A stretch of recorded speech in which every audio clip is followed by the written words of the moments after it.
Uh, I was going to let our theme song play a little bit longer, but I didn't want you guys, I don't want to scare you. Last week, I, that whole ordeal, I mean, man, it was crazy. It was crazy. I had some sort of infection that closed my eye. I mean, just closed it shut. Everybody was like, "Who were you in a fight with?" I'm like, no, wasn't in the fight. You know, um, I mean, just a whole bunch of uncolor, off color questions. You know, like, are you allergic to seafood? No, none of that stuff. Anyway, I'm glad to be with you this evening. Welcome to Bedtime Stories, the show designed with the lovers in mind, where we put you to bed but never to sleep with the greatest love songs of all time. With your peanut butter brother, Dr. Al Greer, here on WOSD Radio DB Chicago, WDLB Indianapolis, WRLNradio.com, which is a Neil Media station. Got to say the whole thing. It's your peanut butter, Dr. Al Greer. I am just so happy to be here this evening. You just don't know.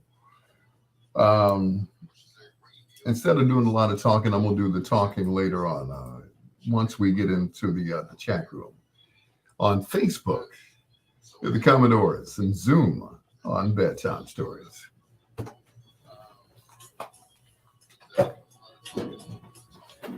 Oh my Lord.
Woo.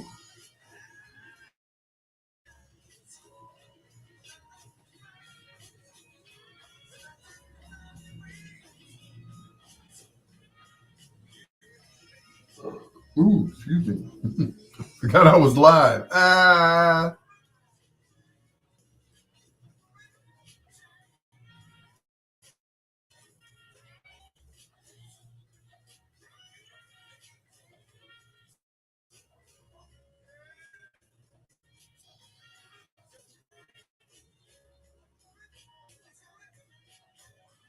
No sound. Oh, there it goes. Vidal Steele, what's going on? Welcome to the Dome.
Troy, what's going on, sir?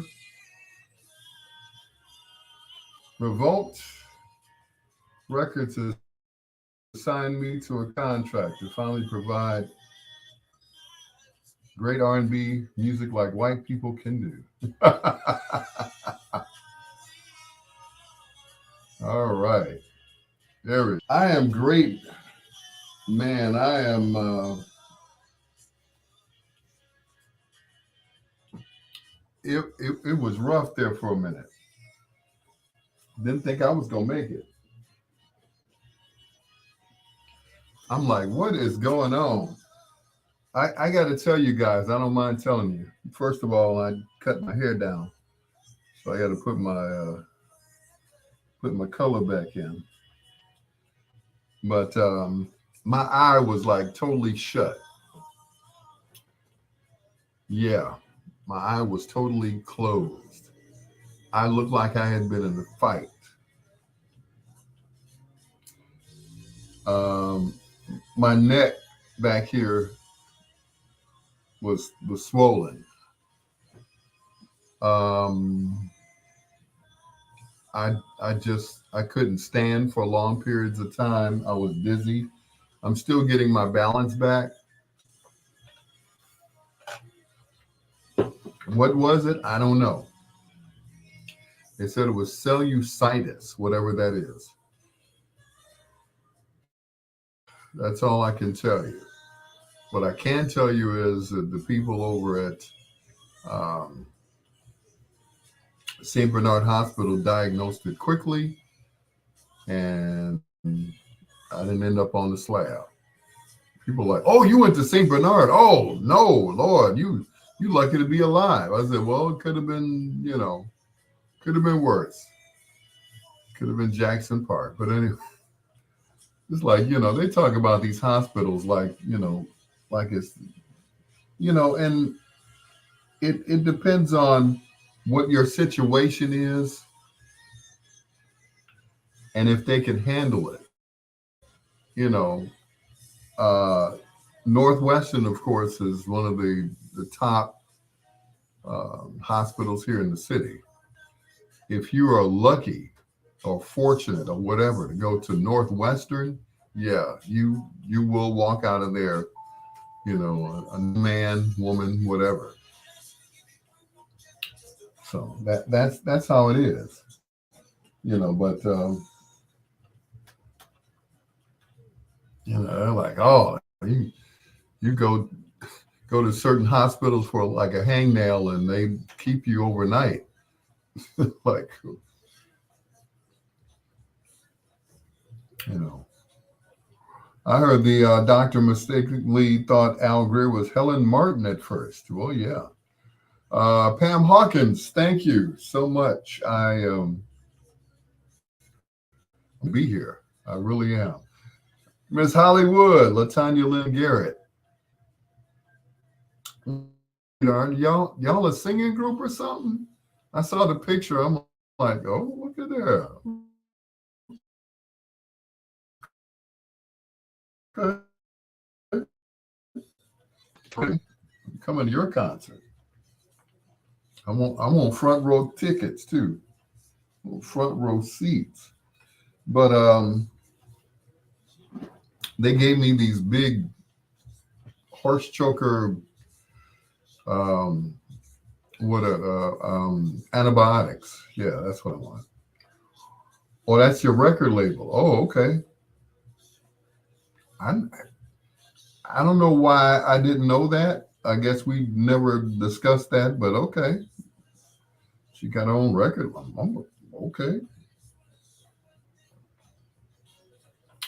Now they're haters, and I'll tell you about that in a few minutes.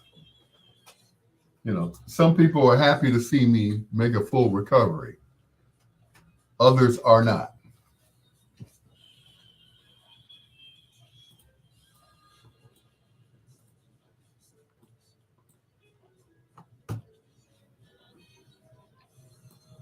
He was born Eugene Drake Dixon.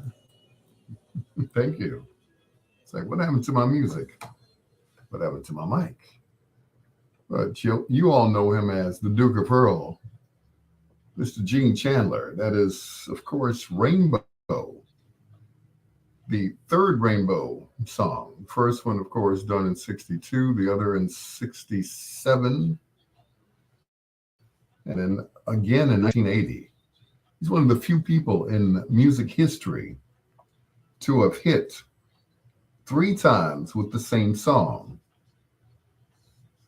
The same song. I'm like, okay, you're a bad man, Uncle G. You are a bad man. I'm proud to call him Uncle Gene because, once again, he's a bad man. It's your peanut butter brother, Dr. Al Greer. This is bedtime. So let me turn my mic up a little bit. Yeah, just a little bit in. I need one of those new mic processors because this one is not getting it. Rita Green, what's going on? Good evening, Rita. How are you? What is this? Yeah. Okay. A little major adjustments here. Okay. Oh, that's better. Ooh. Yeah, that's much better. Anyway, once again, hello to Rita. Hello to Latanya Lynn Garrett. Pam Hawkins, thank you so much for joining me. And you too, Troy. Thank you. Appreciate you. So, yeah, you too. You too, Troy. Yeah. Same to you, buddy. Yeah. Oh, that's much better. Oh. How are you, Rita? Hope you're doing a lot better than the last time I talked to you. Of course, I'm doing a lot better than the last time we talked. Because if we were doing Messenger, I could only see half of you because my eye was closed. It was closed. It's now open for business. It's your peanut butter brother, Dr. Al Greer, with Willie Hutch.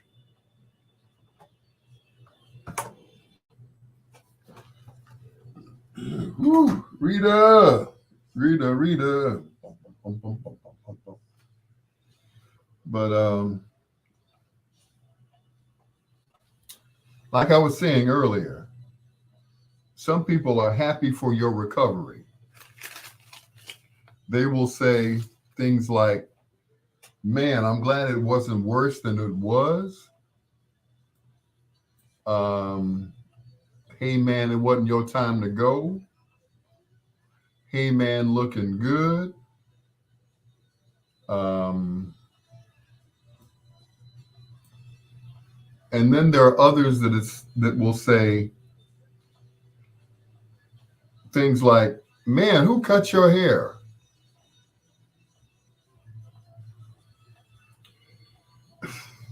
Who cut my hair? Man, don't let that man cut your hair no more. Huh? Don't let that man cut your hair no more.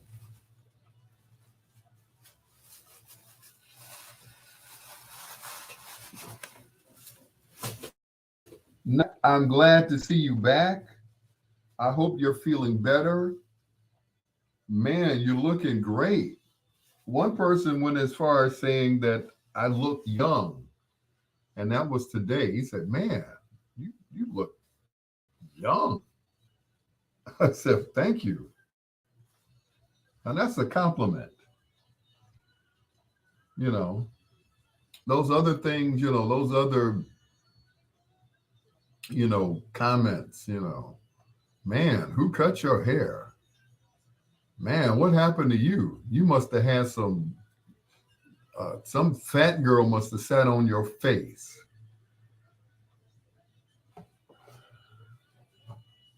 I mean, we're all adults here. Um, hey, Nikki. Hey, my niece. Uh, Forever Nairobi. She said, I'm in the bed and your voice is like a bedtime story, so smooth and soothing. You, you still a smooth talker after all these years. I got to tell people this story, how I met you. You were standing in a record store over on, I don't know if you remember this, 71st and Jeffrey Records, which was owned by our good friend Dedry Jones. And you were standing, just standing in the record store. Just, I was like, Dedry, who's that? you know, he told me your name and everything. I was like, okay, all right. I'm like,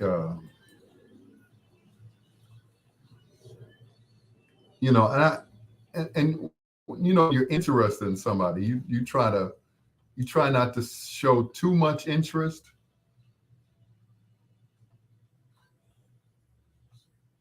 I was trying to, kind of keep it kind of low, you know, because I didn't want to ask too many questions. You know, Dedry was already looking at me like, why you want to know, man? Why you want to know? What you want to know, man? And you were just standing there like, kind of like Prince would be standing there like, it's like, dang, woo, fine as frog's hair. you were just you were just standing there, just posing like, wouldn't you like to know? Like, wow. But anyway, it's good to see you after all these years. Oh my God, how long has it been? Like 15 years or more? Yeah, because I've been married twice, so yeah, it's been a long time. But these days, it's always nice to see somebody from out of my past who is still, you know, still here. You know, to say that we're still here is just an understatement. 2020 took a whole lot of people out. So when I see people, I just immediately start, tearing up and stuff. Oh man, it's so good to see you. Like today when I saw BJ Murphy in my boss's office, he said, Al Greer? I said, yes. He said, BJ Murphy. I said, oh, get out of here. BJ was like Detroit's answer to Doug Banks. He was like the Detroit Doug Banks. He was, yeah, I just knew when Doug was gone that BJ was coming to Chicago to take over. Eventually, BJ ended up coming to Chicago, getting a job that I had applied for, which was an overnight job over at B103. And I was like, okay, and sometimes it's like, man, that should have been my job. My response was, it couldn't have happened to a better man, but he's a morning man. So therefore, I thought it would have gone to me being the nighttime guy. So, but it's like, man, it's BJ Murphy. I was just elated. So like I said, when I see somebody um, from out of my past, it's just a wonderful thing. You just don't understand. It's a wonderful thing. First of all, to be recognized, and second of all, to run into somebody that I listened to who was in that circle from back in the day, and still doing it. It's like radio is in our blood. It's like, what else will we do? And that's it. Nothing. You know, um, I forgot who told me. They said, man, I work for FedEx. James Alexander. That name may not sound familiar to you. If I say the Barcades, and you know who I'm talking about, not the man with the snake and the hair looking like Cisco's daddy, but the guy that survived the crash of '67 that took out all of the Barcades. He's like the last man standing. He took a different flight and outlived everybody in the group. James Alexander. And I had a conversation with him, which I will be in. He took another flight. He's working for FedEx down in Memphis. I'm like, wow.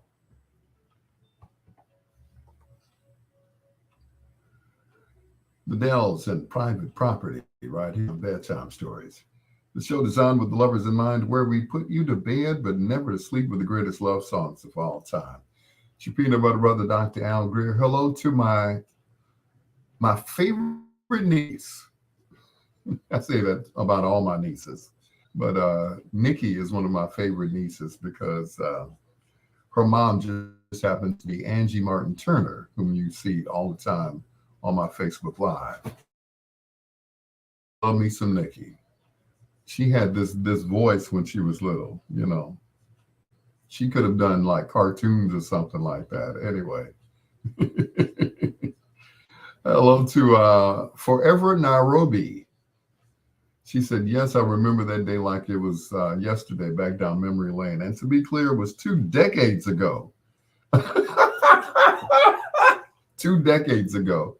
And yes, I'm still 27 years old. And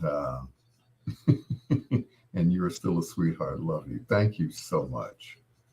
She did something to me that at the time it was like, but then it was funny later because of the person I was with. It was just so funny. It was just so funny.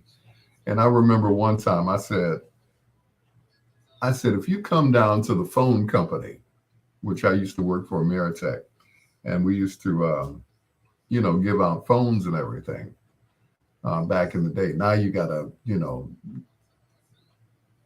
put in an arm and a leg to get a phone. I said, if you come down my job, which is at 55th and Lake Park, 56th and Lake Park, I said, I will give you a cell phone. If you come down and the skimpiest wear that you could find without getting arrested. I said, there's this guy that I work with that thinks he's just a ladies' man. I said, I want you to get him. I want you to get him. So, Nairobi, being who she is, not afraid to, step down from a dare. She came down there with full length fur coat on. How she got in the door, I don't know. She walked through that door with the coat on, them heels, and she had on something really skimpy up under. And this guy, I'm not even gonna say his name, but he was just like, like those cartoons where the tongue in the wolf and the tongue comes out and his jaw drop. Oh yeah, she worked it too. She worked it too. I said, I should give you 2 phones for that one, boy, just to see the look on his face. The look on his face was priceless. Here's Deborah Laws and Ronnie too. And my dreams are very special. I was like, woo, that was a good one. That was priceless to see the look on his face. Cherie, Yvette, Withers Banks. Yeah, I wasn't looking so good. I wasn't looking good at all. But those people that saw me, right?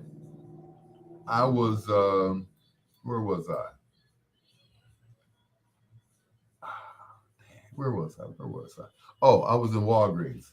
That's all I've been doing all week, going back and forth to Walgreens, getting prescriptions and Tylenol and all kinds of stuff.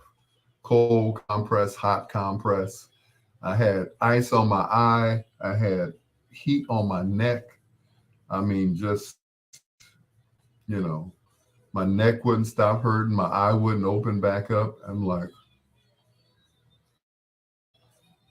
I don't think you saw me, Mrs. Banks. I don't think you saw me when my eye was closed. It still hurts. I mean, it was like the muscles in my eye were just, and I tried desperately to open it up. And I think that's what it was. It's like, trying to, I would do like this. And it would just slowly close back like a shade, like, But yeah, you saw me. And what you didn't see was when my lips swole up, my top lip swole up. And I was like, it was like mush mouth on the Cosby Kids. I mean, it was like, it was not good at all. You saw me at my worst, Mrs. Banks. You saw me at my worst. And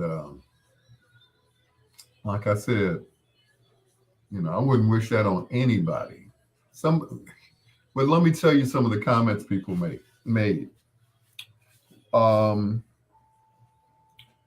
wasn't a young lady, but a guy said, yeah, oh no, it was a girl.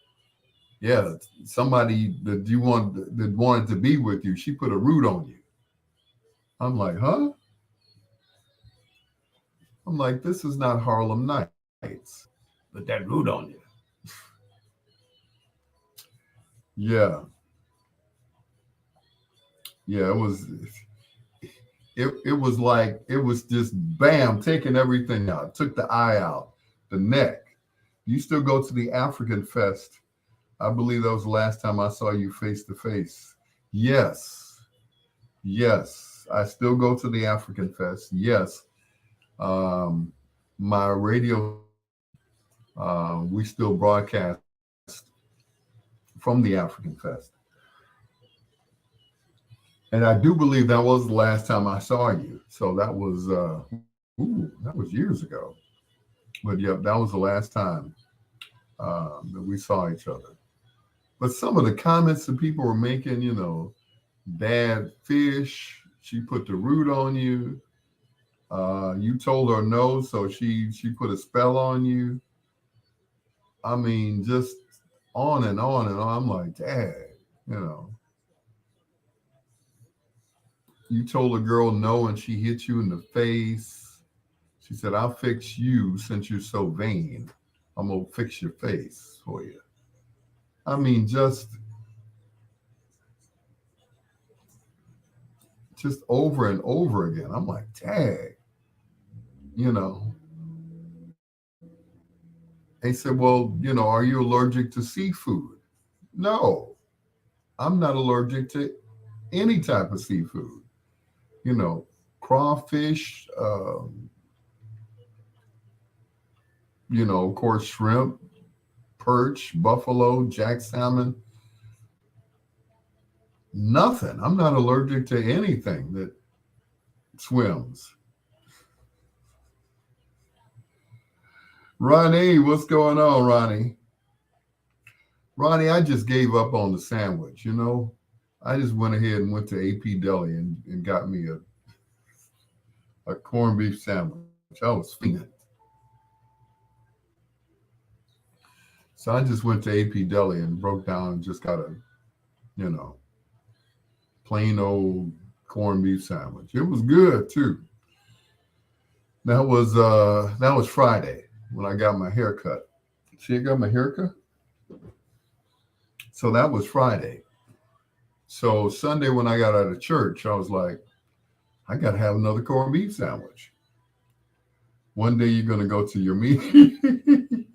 Yeah, I got a corned beef Jones. Corned beef Jones, I got a corned beef Jones, oh baby, ooh. So Sunday I went to AP Deli on 107th in Michigan. I said, give me the big beef. Like, dang, I'm fiending. I'm a crackhead. I'm addicted to corned beef. But it's like my my sister made corned beef and cabbage. It was delicious. It was corned beef and cabbage. And like I said, it was delicious. But the corned beef was cut so thick, it looked more like bacon. It's more like bacon. So, but it was delicious, sis. I ate it all, but it was thick like bacon. But I love corned beef and cabbage. But it was, I wanted to take it off and put it on some bread. It's like because I'm hooked. When I tell you I'm hooked, I'm hooked. But anyway, yes, it is your fault. It is your fault that I'm hooked on corned beef sandwiches from Mr. Submarine. I still don't know how to order it because I ordered one and it's like, okay, it was all dry. I'm like, this is not it. This is not what I had. This is not. And so when those little reviews come up on your phone, I was like, sandwich is dry. It was dry. Can we get a little political feel? Quick question. A little political real. Yeah, you have a question? Sure. Okay, you order the next one because I'm not even going to order it anymore. What is your question? Forever.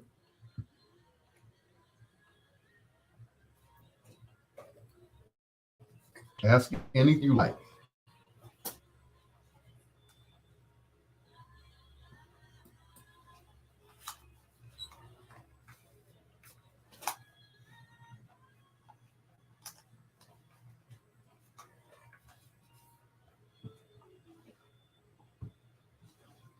Queen of Soul, Aretha Franklin.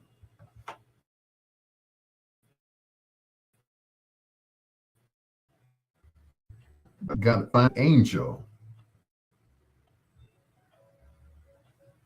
I think I can order me one on Amazon. I think. Anyway, your peanut butter brother, Dr. Al Greer. Rumor has it that President Donald Trump, or former President Donald Trump, will be arrested tomorrow. Do you believe it will actually happen? If he says it's going to happen, then 9 times out of 10, it's not going to. Now, and I say that because, I work for a talk radio station, which is WVON. So Donald Trump is probably the world's greatest salesperson. They say he's a billionaire. They say he's a millionaire. They say he's this. He's a real estate mogul. They say all these great things about him. But he is his own hype man. You remember MC Hammer had Too Big MC? Well, Donald Trump is his own hype man. If he says he's going to jail, he's doing that for a reason. Let's think of a few years back. This very popular singer by the name of Madonna. Madonna used to say a lot of stuff and do a lot of stuff. And she was her own hype person. So if somebody says that I'm going to jail tomorrow, you never know. You never know when the feds are going to break into your house. You never know when the CIA is going to come knocking at your door. You never know. You don't know. So you can't say that they're coming to get me tomorrow.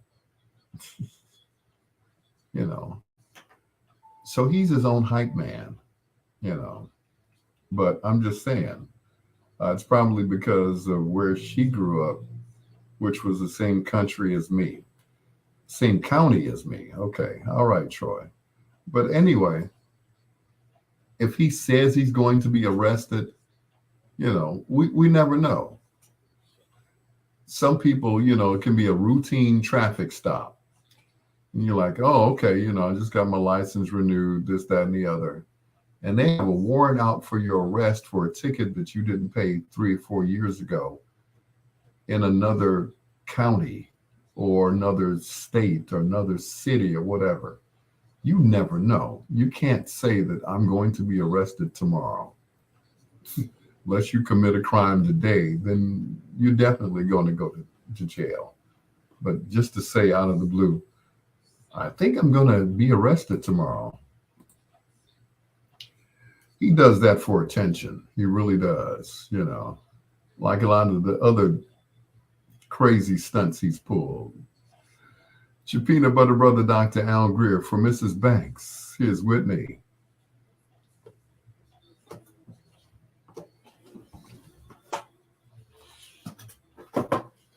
My mic just won't act right tonight.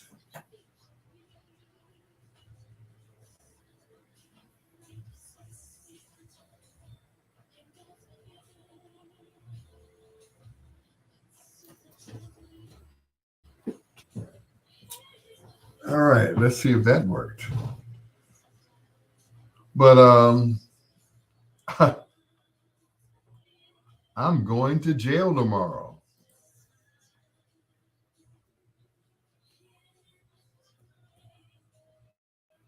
What was that thing called? Insurrection, where they went to the Capitol, they stormed the Capitol.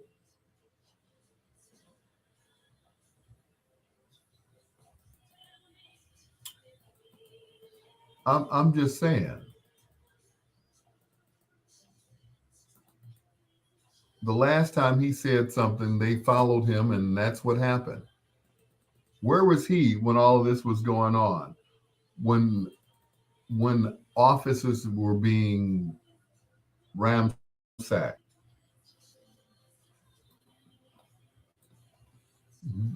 Where was he? He was somewhere watching this unfold on TV.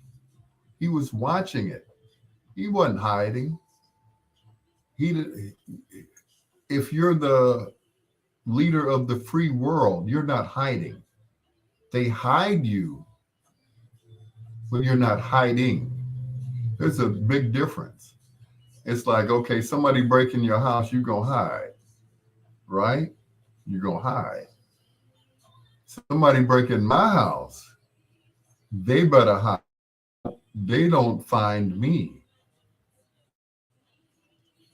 Because I'm gonna be sitting there like what's that what is the character?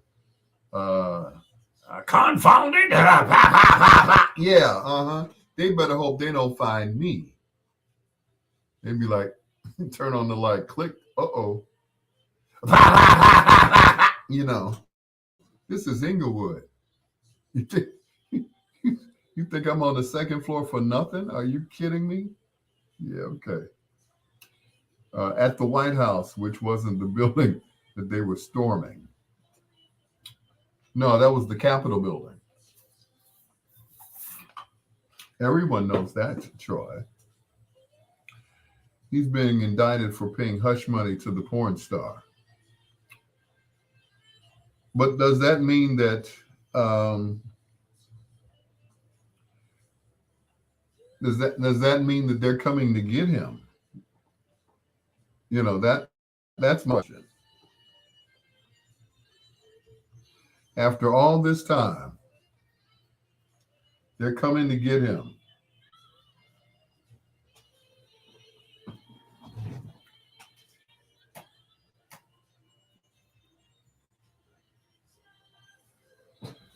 They're coming to get me.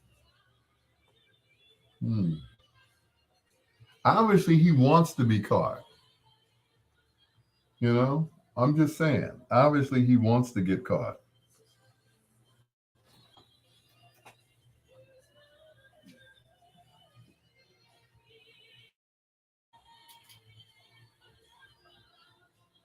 I mean, seriously.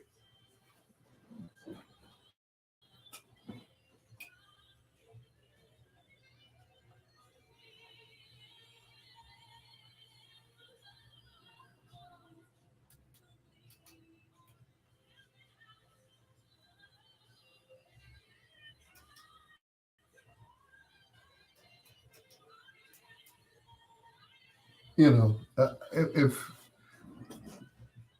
he's charged with a felony, he has to be detained and booked. All of that stuff.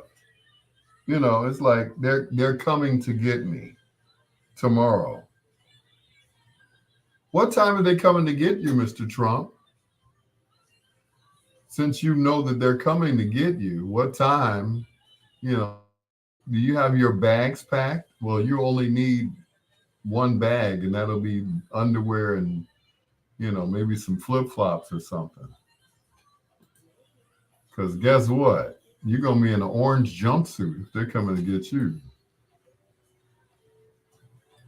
I'm like, really? They're coming to get me, guys. You know, that's like me sitting here. It's like the police are coming to get me tomorrow. I don't know what for. I haven't done anything. They're coming to get me tomorrow. Okay. It ain't happening. Trust me. Trust and believe. You know, they're coming to get me.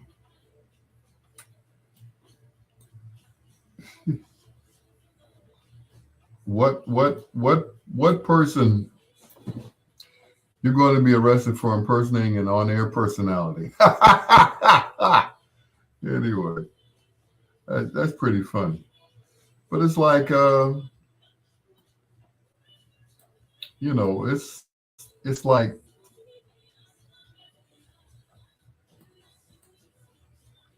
you know, who sits there waiting for them to come get me? Like, ha ha ha, come get me. But like I said, he's his own hype man. You know, he's just sitting there like, you know, like, where are these guys at? they're supposed to have gotten me up by now. So no. Sorry. Silly man. They're coming to get me. I want to be ready when it comes. Yeah. But anyway, um, what is the worst he could be charged for? You know, he paid a prostitute and lied about it. Um, I feel like Columbo up in this. It's like, let me get this straight. You paid for a prostitute, but you lied about it. So did you not pay for the prostitute? Did you the prostitute, but you didn't want nobody to know about the prostitute? And the prostitute was, you didn't get a prostitute enough money to shut up. Prostitutes, they tend to talk a lot about their Johns. I mean, your name is Donald John Trump. So it's like, it's like, I don't get it. But anyway, he just got caught. I'm not sure it's the first one or it's not the first one. Now, my thing is, now we're all adults here. And you too, Troy.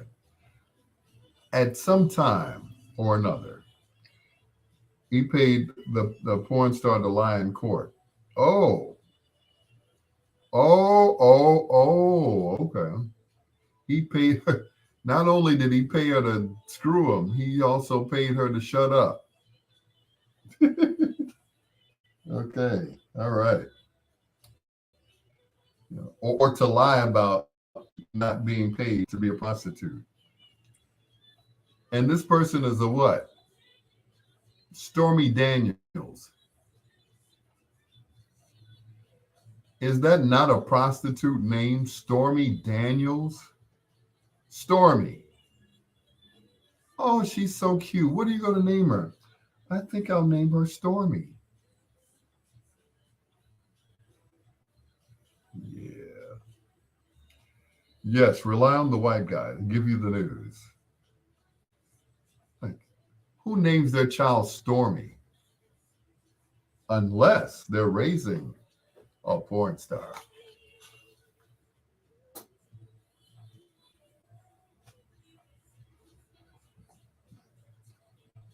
Uh-huh.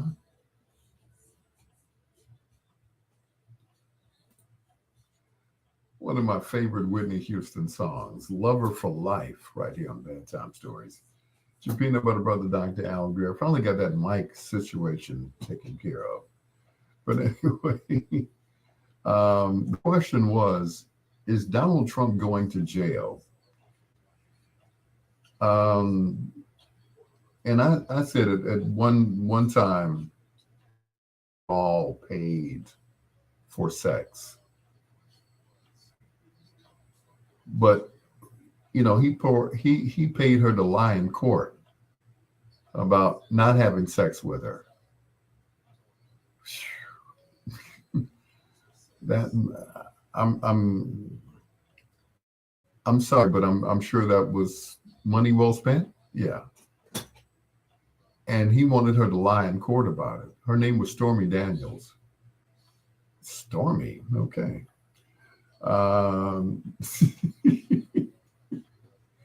First of all, who names their child Stormy, who is not going to be a prostitute when they grow up? It's like, like Chris Rock said, I don't want my daughters on the pole. I'm like, really? While I'm not a big fan of Donald Trump, I just hope nobody goes to jail. Maybe. I don't know. Ronnie said, I bet you Bill Cosby's laughing at him now. Well, yeah. Bill allegedly drugged all of these white women to have sex with him. Donald Trump, of course, is paying them to shut up about having sex with them. The irony. I'm sorry. It's your peanut butter brother, Dr. Al Greer. This is Delegation and Oh Honey. Oh, honey. On Bedtime Stories.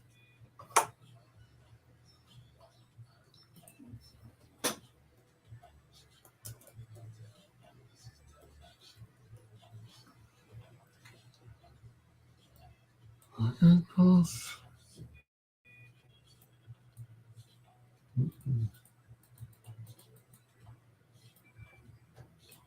Where'd it go?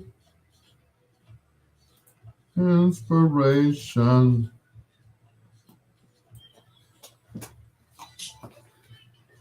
Bill's like, what a tangle web we weave. Well, Mr. Trump looks like the joke's on you. Anyway. Mm-mm. Anyway, back to my situation, my ailment or whatever. I was like, dang. Not I mean, it attacked all of this. None of this got attacked, None of that. I'm like, I wish it taken out some of the stomach, but anyway, it did take out what's below my stomach because I haven't had well, anyway, that's a different story. Um, but it's like getting off of Trump because I'm sure Stormy got off of him and Norma and all the rest of them. That ailment that I had, once my eye opened back up, it was raw, like I'd really been hit, you know, like I'd really been hit in the eye. It was just raw, and I had to, put, the shea butter on my eye so it would turn back to the color because it was like red and pink and it was, it looked like raw meat. So, once what's up, Mo? I got you on the letter. I'm sorry. I've been in the hospital. Things have been crazy. That whole thing. I do apologize. I didn't forget about you. Tommy! This Tommy got a job. What's going on, Tommy? One of these days, Tommy go hire me again. Only happens every 5 years or 12, 12 years. I don't know. But anyway, good to see you, Tommy, as always. I tease you because you're good friends with what's his name, King George. Yeah, you know. God. Which is funny. Last time I saw, what's up, Kevin Brooks? 72. Good Lord.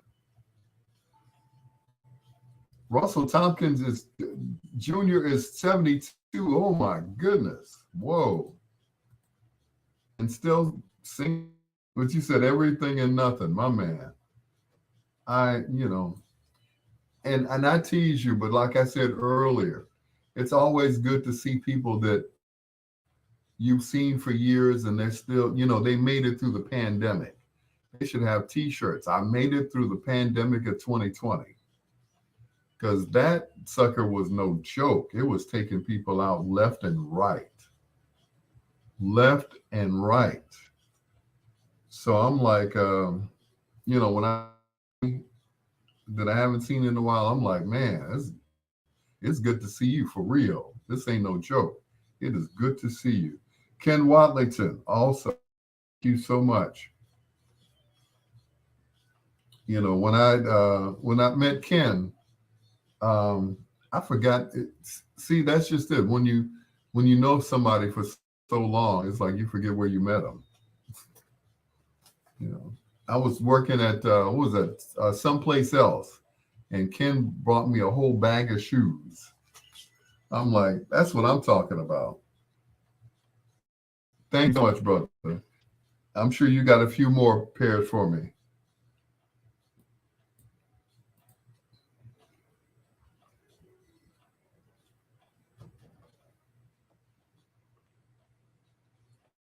That was their only big hit. Delegation and Oh Honey. Oh Honey, right here on Bad Time Stories.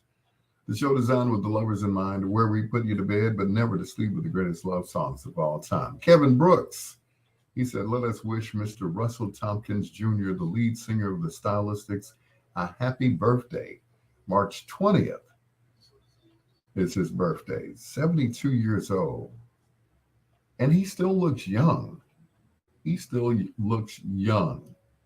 He had that baby face back in the day. So, it has sustained him all these years from like, because they got started in like 71, 72. So he's 72 years old. So, and he still looks like a kid.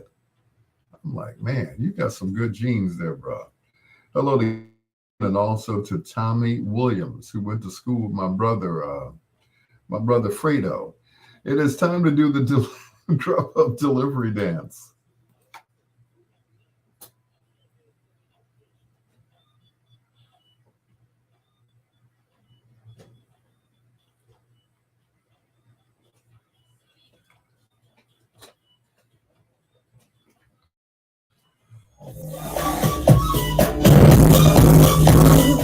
Mm-mm-mm. Get the food you love with perks from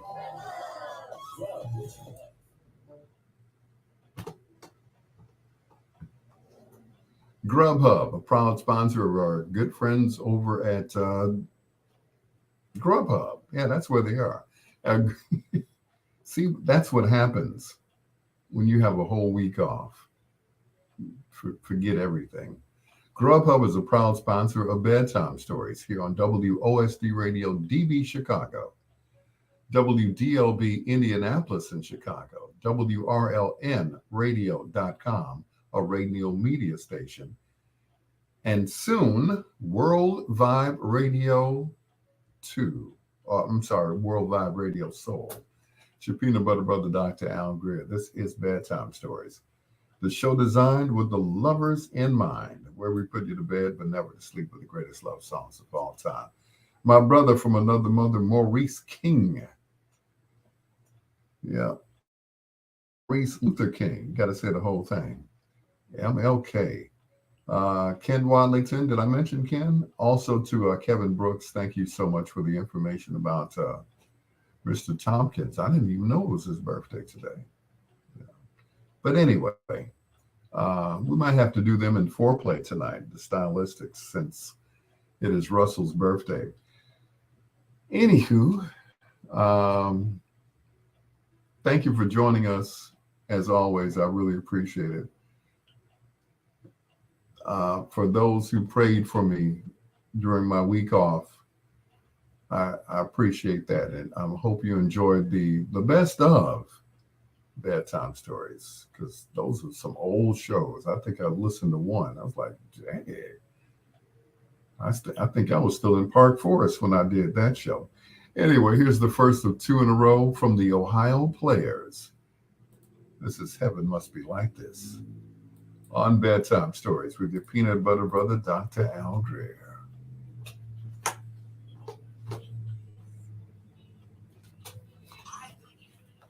I think heaven is you. Hey, Maurice. Mo. Hey, Mo. Hey, Mo. Well, yuck, yuck, yuck, yuck. Guess who called me tonight? I'll give you three guesses, and you'll probably get them all right.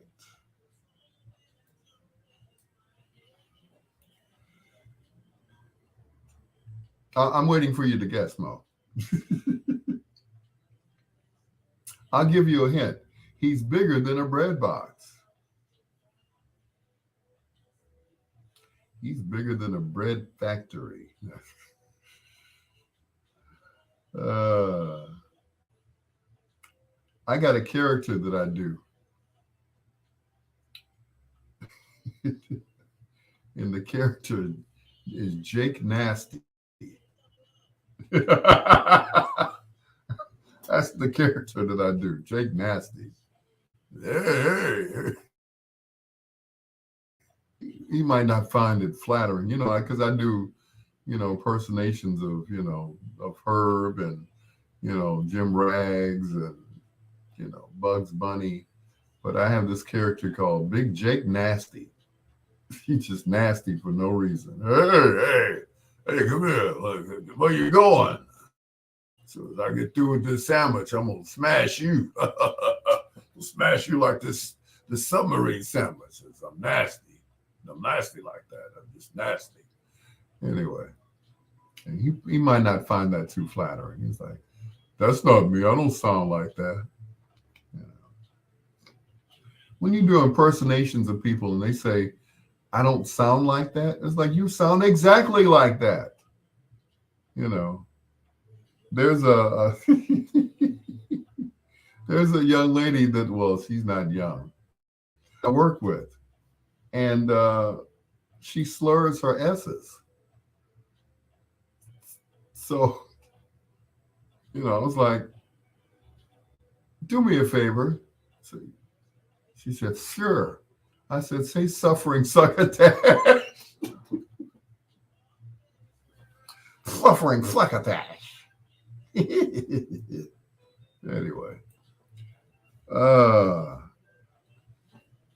Troy, you're an idiot.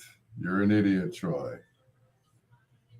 Troy, you are an idiot. Truly an idiot. That's what you said. That's foul. Big Jake. Big Jake.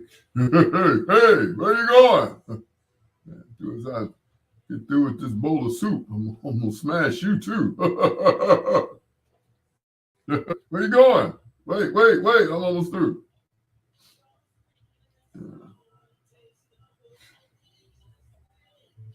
Oh, boy. Hey, waiter, can I get some crackers with this soup? Anyway, was I right? Yeah. Yes, you were. Yeah, you hit the nail on the head. Yeah. Mm-mm. Mm. You should act like you have a good taste in music for a change. Oh, that's funny. Where you going? As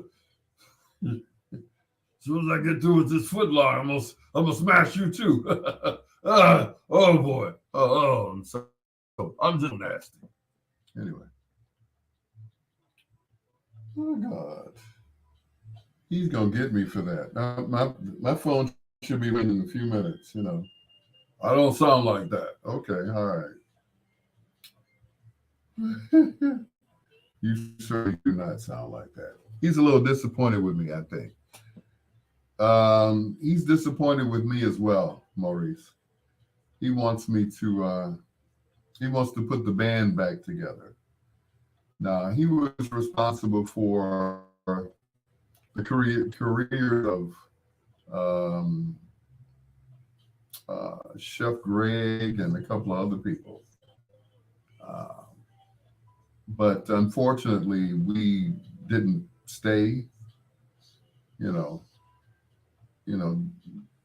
John he has a good eye and a good ear for talent.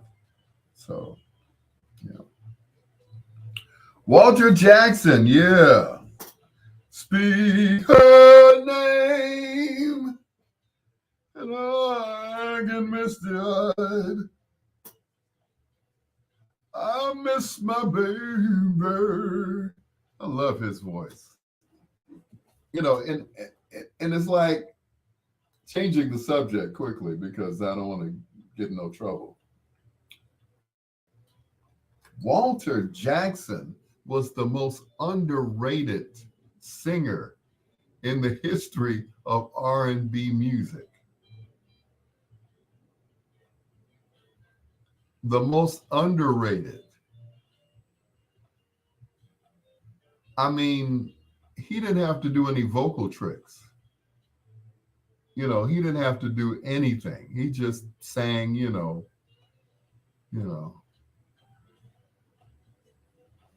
he wasn't, he was a soulful singer, but it wasn't like, runs and riffs and everything else, yeah, you know, even when he did the upbeat song, up tempo song, till for he was still crooning over it. I'm gonna make you pay. I'm like, dang, he's just, can you imagine him talking, just singing to tear for tear? I'm gonna make you pay. He had to do nothing. It's like, and the girls just stand like, I'm sorry, Walter. You know, suddenly I'm all alone. He didn't have to do nothing. Nothing.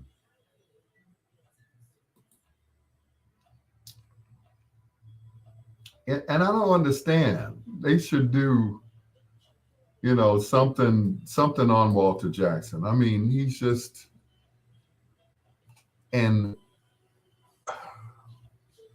before he passed, Carl Davis said that out of all of the singers that he had worked with, one of his favorite was Walter Jackson. Of course, the other one was Gene Chandler.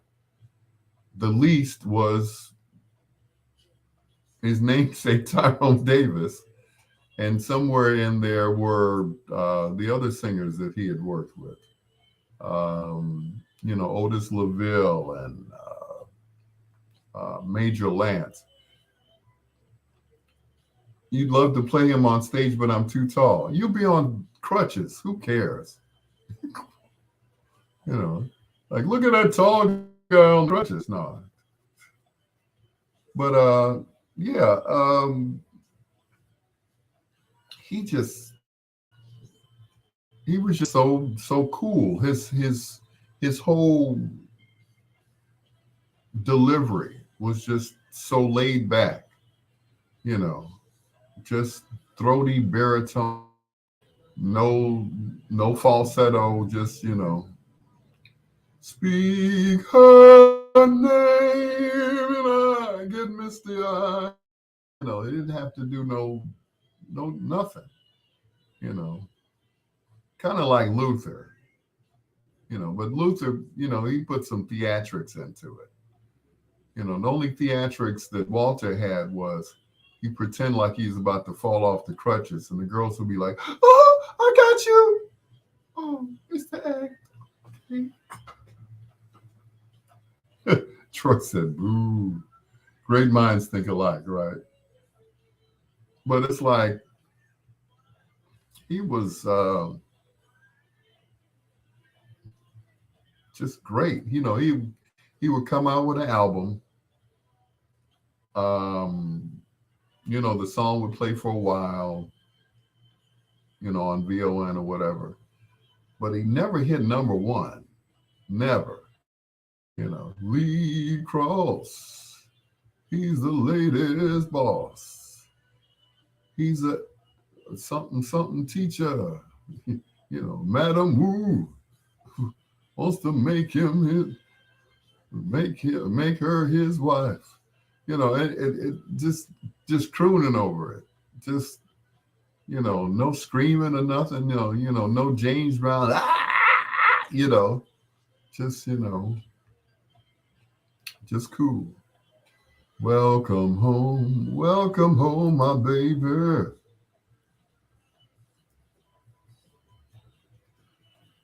Just cool and smooth about it.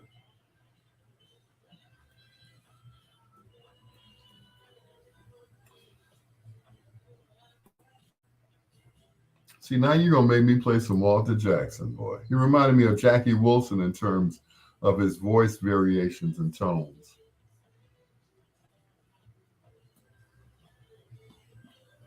I mean, he was just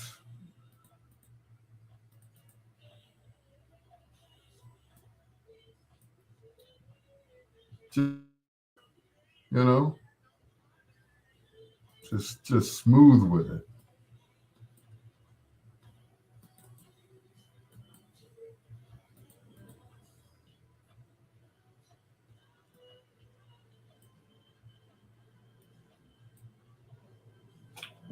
Boom. Lady G! What's going on, Lady G? I'm surprised PJ hasn't done it yet. The one to introduce me to him. Yeah, PJ is like, that's one of his favorite singers. I'm like, and I didn't get it at first. I didn't get it at first. I'm like, okay. And then later on, I'm like, oh, okay. All right. I get it now. All right. Okay. All right.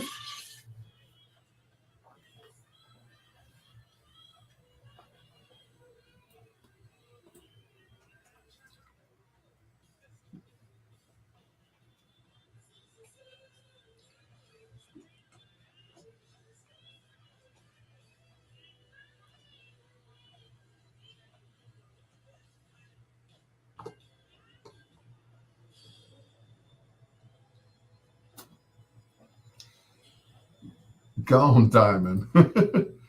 Diamond had that last note right there. I'm like, how did he do that? I don't know. Players recorded right here in Chicago, that is Honey from the album of the same name. The drummer had the highest voice on that song. If you listen to the end of it, Diamond has the last note. First is Billy, and then Diamond goes all the way up. I'm like, Diamond was the youngest guy in the group. The rest of them were like in their 40s. He was like 20 something. you know, the Ohio players and Honey right here on Bedtime Stories. Your peanut butter brother, Dr. Al Greer. Kevin Brooks also dropped me another nugget saying Walter Jackson in his 80s, I believe. He died early. He had a cerebral hemorrhage. He was a lifelong Chicagoan, even though he was from Pensacola, Florida. He was a lifelong Chicagoan. As a matter of fact, every day he would come pick up his daughter from Horace Mann Grammar School over on 8050 South Chappelle. He would come and pick up his daughter in his tricked out van that he had. Yeah, I remember that. My mother said, "You know who that is in that van?" I said, "No, who's the crippled guy in the van?" She said, "That's Walter Jackson." I said, "Well, okay." She said, "I went to school with him." I'm like, "All right." That's the man that sings this song. Oh, that Walter Jackson. All right. Now I know. They should do something on him. They got to do something on him real soon. Here's the first of two in a row, maybe three in a row. I don't know. From Walter Jackson, written by Eugene Records. This is Tell Me Where It Hurts. Yet you're laughing. You smile and yet you're blue. You don't see yourself like I do. Baby, I'm so into you. Woo! Come on, boy. Storm, baby. Feel the pain of your sorrow. Where's it hurt all over? Ease the strain. Won't you tell me where it hurts, my baby? And let me place my love upon your pain. Woo! Show me. Show me where it hurts. Need of love again. Smooth to the sunshine. Tom Tom.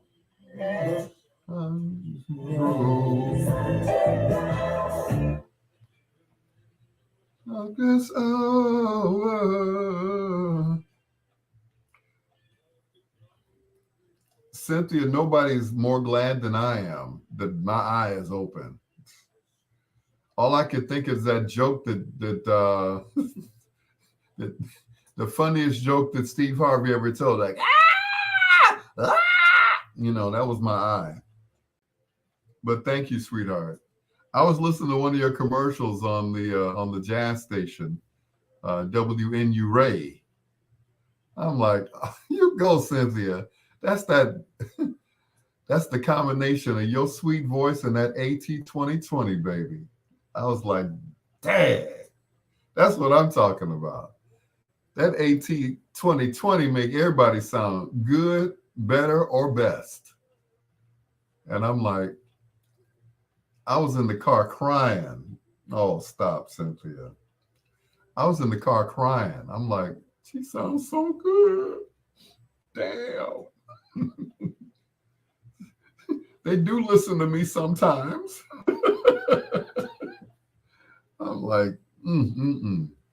I said, and you talk this far away from the mic, sweetheart, and then you do this, and then you do inflections, and then you mark your script, and you go peaks and valleys, and you go up and you go down.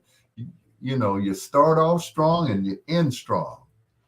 She did all of that. I'm like,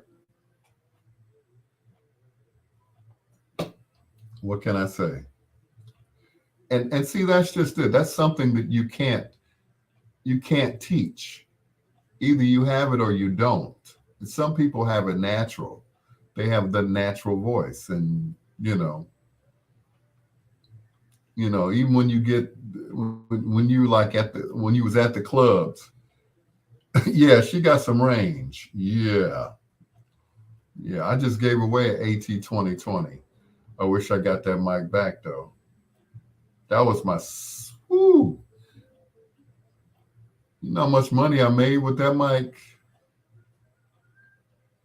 Baby. That AT 2020, baby. Man.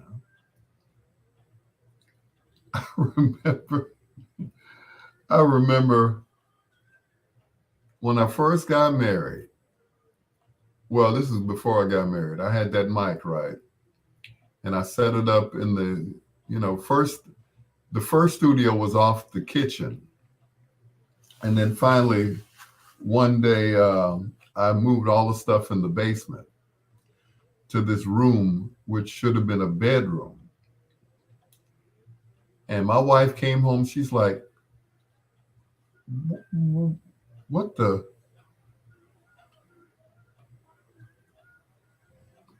I said, you said whoever made money first in this room, that's what the room would be. She wanted to do nails in that room. I wanted to make it a studio. I started making money out of that room, boy. I started making money, boy, and that AT20 boy was sounding so sweet. This was before I was even working for WVON. I was doing promos for Wayne Field's show. And I was using that mic, and it was running over at WVON before I even got hired. And I was like tuning in. I'm like, dang, that sounds good. That's that mic. That's that AT 2020. Yeah. But I was like, man. Whew. I said, sweetheart, whoever makes money out of this room first, then that's it. That's what it'll be. So these days, it's going to be a nail shop. It's back to the nail shop.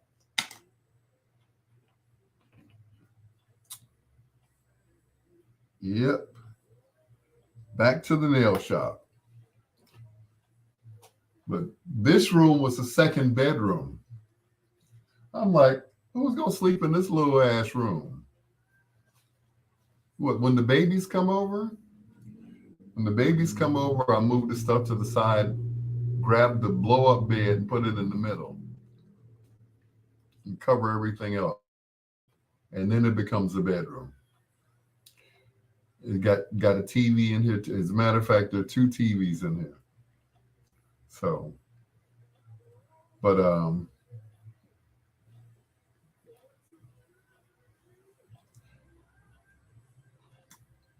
those were the days, boy. Those were the days. But wouldn't trade them for anything in the world. The RE20. Oh, I'm about to show you my mic. My mic is in the front. I got the black one. Is that the RE20 or is that which one is the silver one? The silver one is the RE20 and then this the RE320. That's the one I have, the RE320, which I use at work, which makes all my production sound like, Mitch Faulkner. Yep. So I got the RE320. Yes, 320. Yep. Love that mic. Ooh, boy. It's got its own case. When I get through using it, I put it right back in the case. I use it over at BGX, and I didn't even need any processing. I was like, dang, this mic don't even need, it's got its own processing in it. I'm like, shut the front door. Now, the AT2020, I needed a little, boost, from the Symmetrics over here. But that 320, click, click. Yep, it is. Yeah. And see, that's just it. Every mic makes you sound different. Every mic has its own sound. And, once you get into that, it's like, okay, well, this makes me sound good. This, when we were, when we were down at VON and we were all in the same studio, well, I let one of the talk show hosts use my mic, right? He said, yeah, I can really tell the difference. I'm like, that's that 320, baby. He said, yes, it's got a full-bodied, robust sound. I said, yes, it's like Folgers coffee. It's robust. I like Shure's for live action, period. Shure has not made a mic for me for the studio yet. That y'all can have that little, what it is. I don't even like it. I don't like that mic. It's so flat.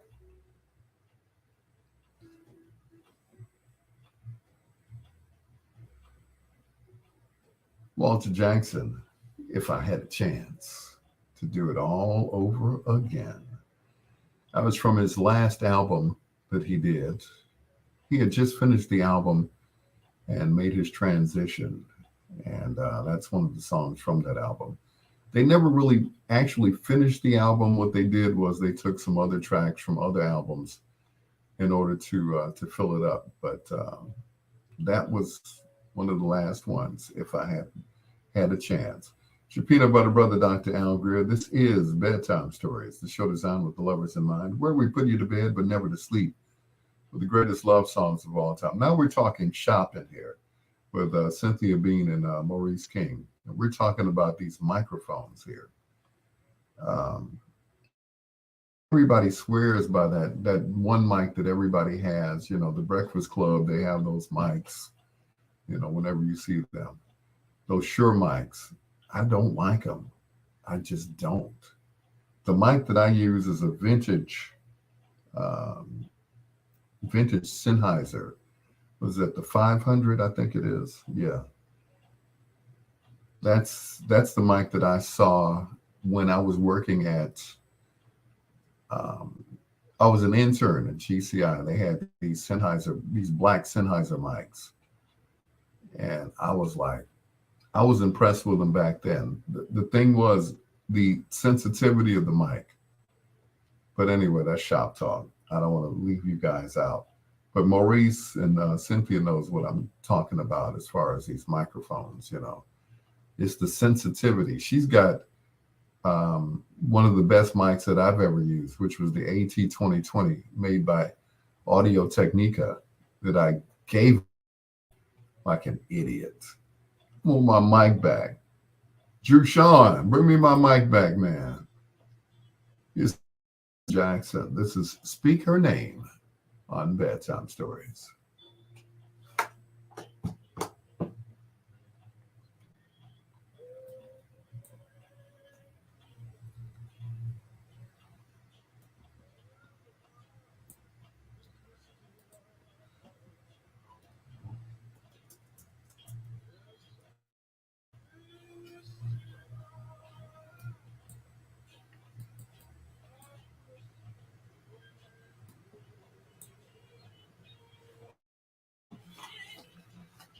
What'd you say, Troy? First broadcast mic was the 3-foot mic held by Barb Barker. Yeah. I wish I did have that microphone. The other one is the standard what is that? The standard EV mic that everybody used, the broadcast mic. There's one at the church that I attend, and it just sits there. It just sits there. I don't know what they use it for, but it just sits there. It's just been sitting there. So I'm going to make them an offer. I'll trade them one of my mics for that mic.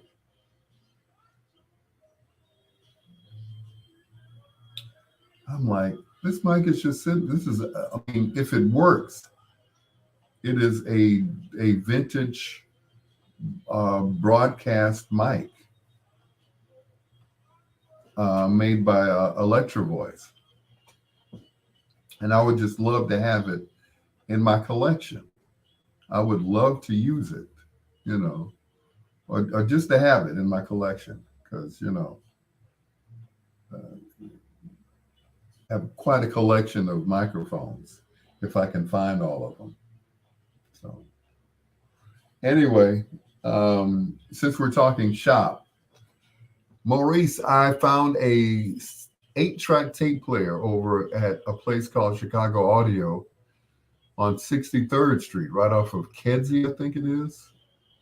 The Kedzie or Pulaski, one of those, Pulaski. And I forgot the guy's name. Real cool guy. Looked like he could have been a rock DJ at one time or something like that.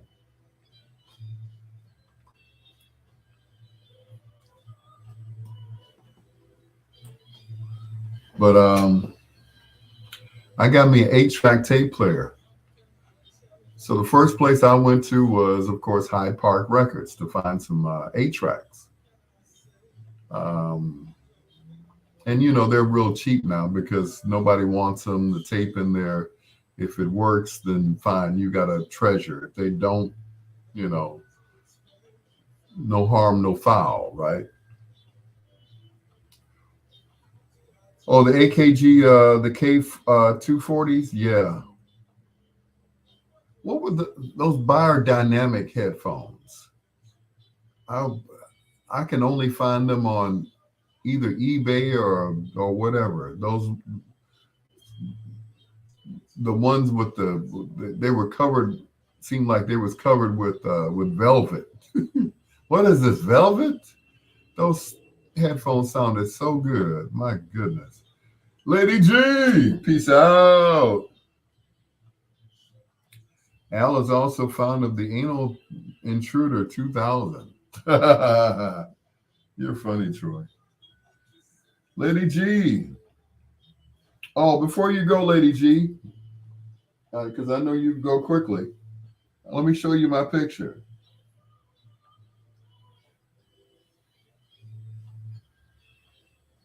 If I can find it. If my password will allow me to.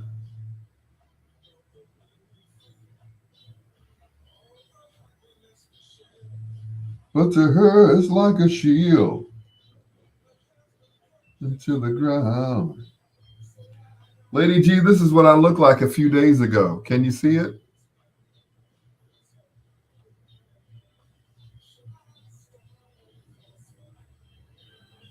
That's what I looked like a few days ago. My eye had totally closed. It was totally closed, man. Totally.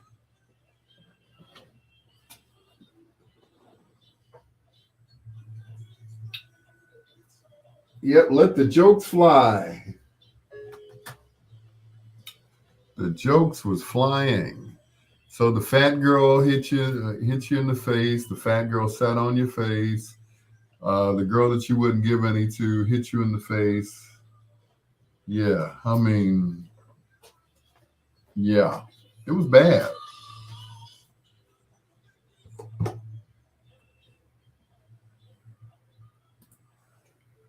Written by the great Curtis Mayfield, Walter Jackson once again, and it's all over right here on Bedtime Stories. I was just showing a picture of my eye to Lady G. I guess she's already gone from our chat room. But a few days ago, my eye was totally closed. Totally. That was not a good thing. You know, I mean, imagine waking up and you can't see. Imagine that. Waking up and your eye is closed and you're like, what? Oh, what? I'm blind. Oh, and you roll over, the other eye is good, but it's that right eye, and I'm trying to focus and everything else. And slowly but surely, my eye opened back up due to, thanks to the good people over at St. Bernard Hospital. They immediately put me in the ER. And it was weird because the ambulatory care is on one side, and then on the back is the actual hospital, which is just an ER, right? So they drove me around the corner, like, okay, to the back of the hospital. But they took care of the problem, They gave me these horse chokers. They said, okay, take these once a day and until they're all gone for 7 days. I said, okay, cool. I'm going to take them all too. Trust me, I don't want to ever look like that again. Look like I got knocked out by Mike Tyson, Tommy Hitman Hearns. Somebody called me Hitch today.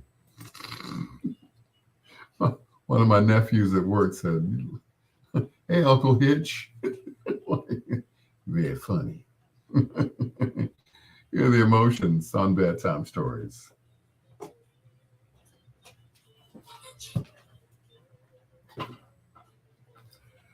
Yes, Cynthia.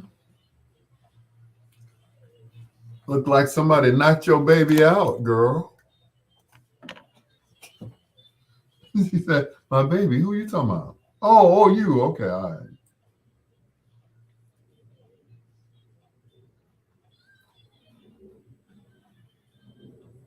He said, what baby? Oh, you. Oh, yeah, you, that guy. Yep, it was closed. Yeah.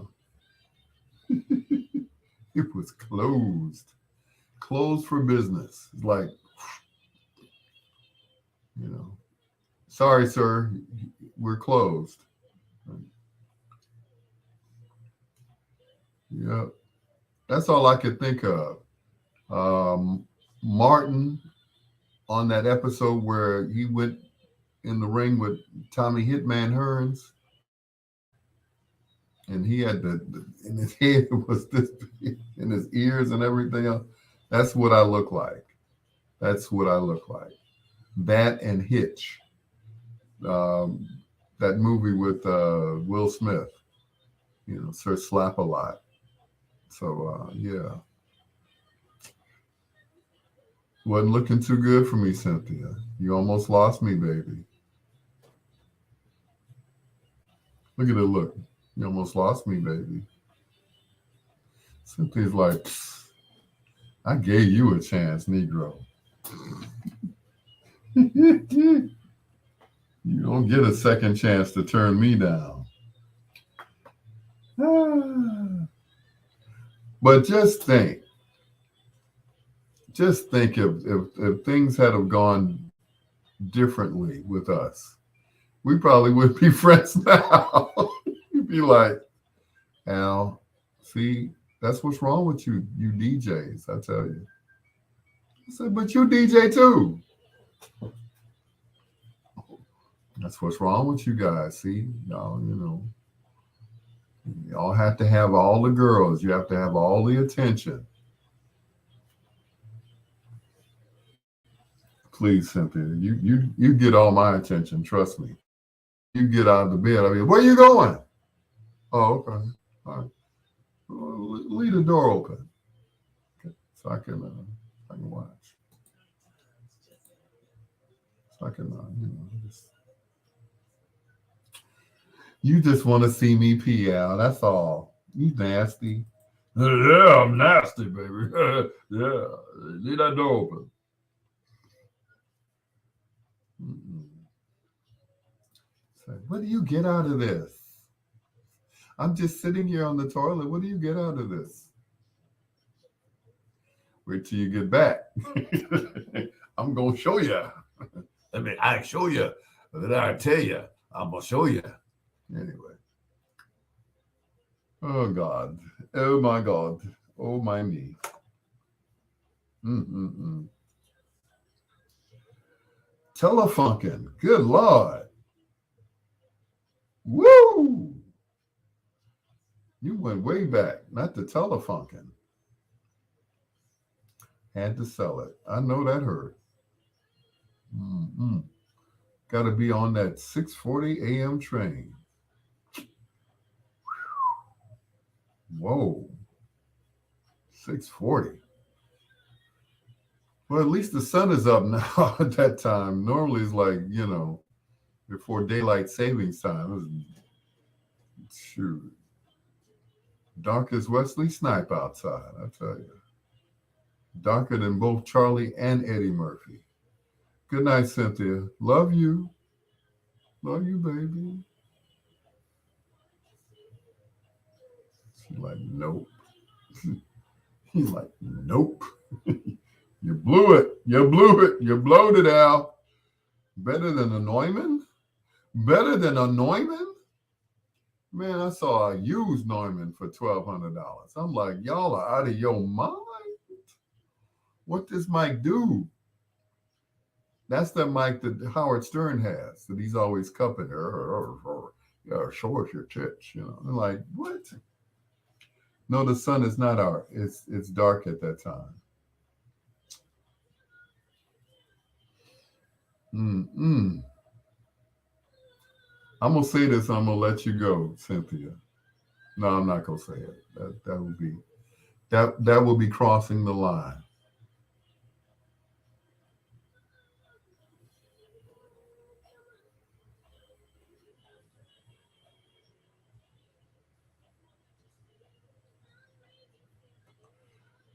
I'm not going to cross the line with you, Cynthia, because I respect our friendship and I consider you once again that one that got away.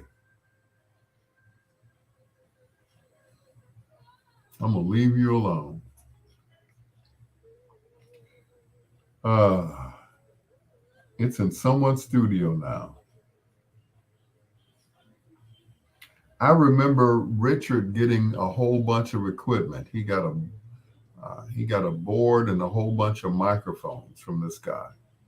The guy was in an accident and lost his sense of hearing. I don't know if it was the hearing that he lost or whatever. He couldn't hear music anymore. He could hear, but he couldn't hear music.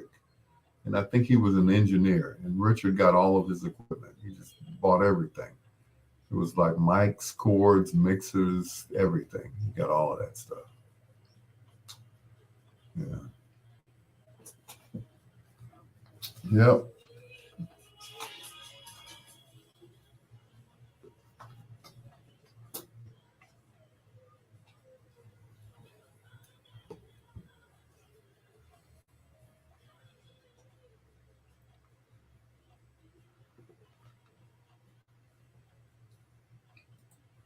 Backed by the elements earth, wind, and fire, emotions, or the emotions, I should say. And don't ask my neighbor. It's your peanut butter brother, Dr. Al Greer. This is Bedtime Stories, the show designed with the lovers in mind, where we put you to bed but never to sleep with the greatest love songs of all time. Good night, Cynthia Bean. Thank you so much for being on my live. I really appreciate that. Thank you so much. I consider you one of those that got away. I wasn't ready to settle down. Sound familiar? Yeah. A little bend in the chairs. But anyway, coming up in about 13 minutes, we're going to do foreplay. But before I do that, I got to shout out the M Squad, Chicago Soul to Soul. We had a great time on Saturday morning. I should have mentioned that at the top of the show. Um, Carl, Greg, of course, Gary Tyson, um, the Gilmore brothers. I knew they were brothers, but I didn't know. I forgot their last name. The Gilmore brothers and Bobby Hutton made a special appearance, and Holly B. Maxwell was there. I mean, everybody was there. If I didn't mention your name, charge it to my head and not to my heart. Lawana Trailer was there, and we had such a good time. And there was a young lady that I met there, and I don't know if it was something that was supposed to happen, or you know, we didn't have any like place settings, so we didn't, we, there was no specific place to sit. So we just see a chair and just sit down. Well, there was this young lady sitting next to Greg Moore by the name of Sharon, and he introduced me to her. He said, "This is my cousin Sharon." I'm like, "Oh, okay, nice to meet you." And on Saturday I was on a cane, so I was, still a little weak from the little ordeal that I had. So I sat next to her, and she's like, "Would you like me to fix your plate?" I'm like, "Fix my plate? Uh, okay, thank you very much." Nice looking young lady. I'm like, "Okay, I wasn't expecting all of this, but thank you." I never turned down anything like that, but I was like, okay. But, once again, I was still weak from, having a closed eye and, having to talk about sleeping with one eye open. Yeah, I basically did that. But she was just so nice. I'm like, "Nice to meet you. Hope it won't be the last time there." I know she's probably asleep. She goes to bed early. See, I'm the night owl. She's a morning person. Um, I can't get up that early. Like 6 o'clock in the morning. Good Lord. That is ungodly to me. Trust me. I couldn't do it. I just couldn't. What's up, Slick Vic? Always good to see you, brother. Here's the first of two in a row from Enchantment.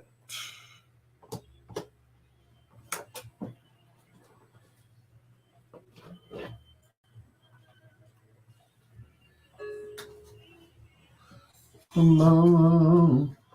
I don't know why I'm waiting to warm up my chicken. I'll just go ahead and do it. Go ahead and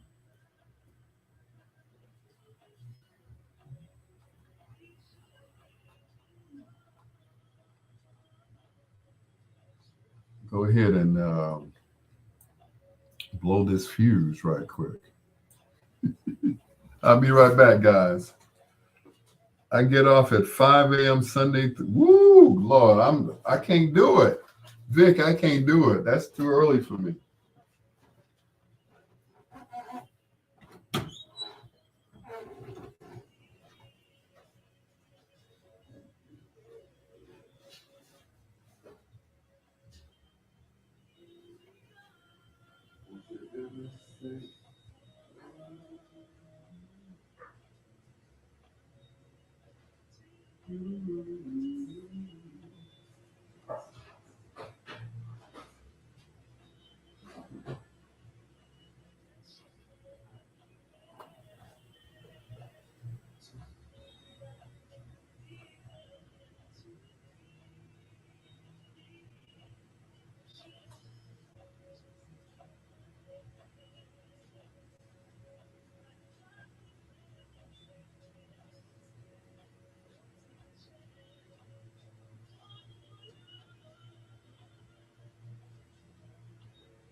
future.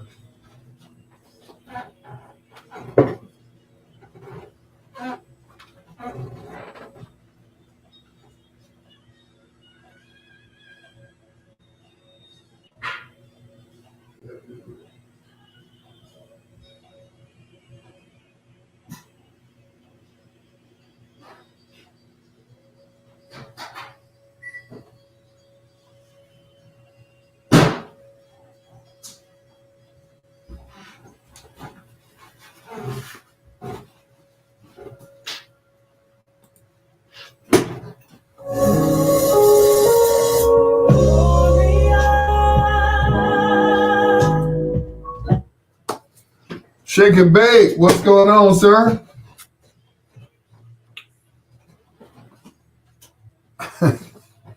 That was a nice picture, bro. Where did you take that picture?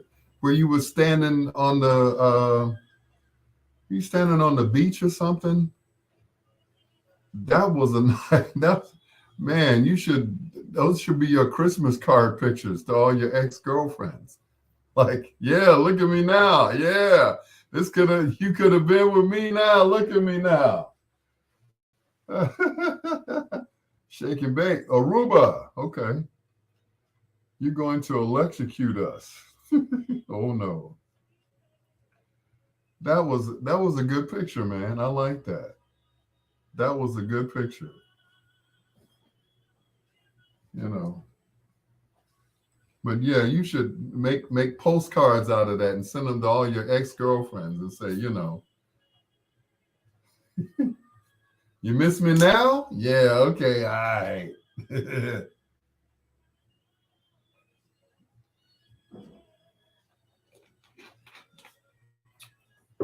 Miss me now.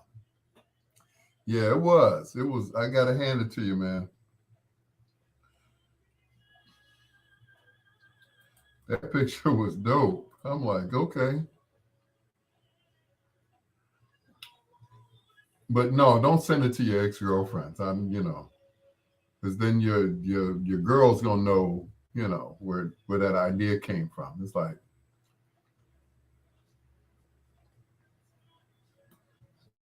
that was a cold picture, man. That was you was on the beach in Aruba. I'm like, okay, not bad, not bad, not bad at all.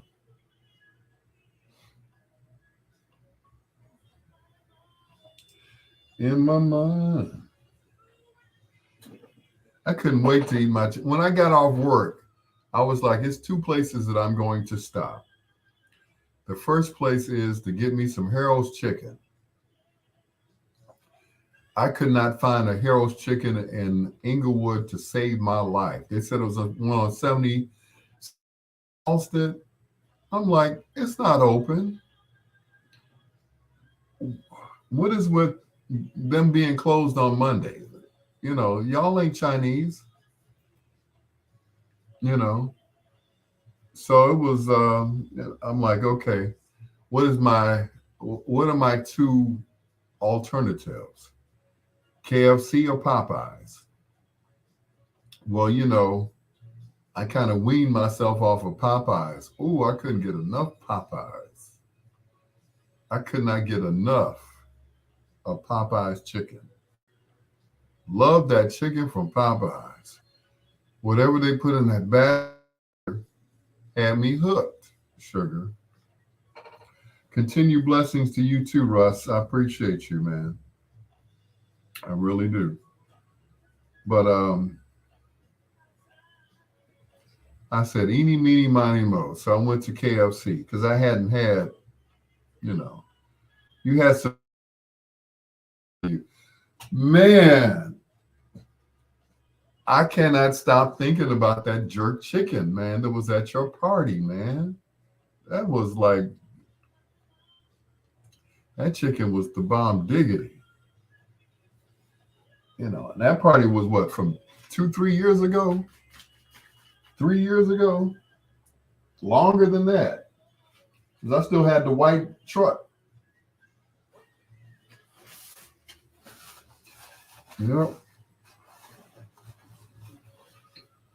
Yeah, I still had the white truck then. Didn't have the white van and didn't have the Yoda. Got a Toyota 2021. Yep. Wow.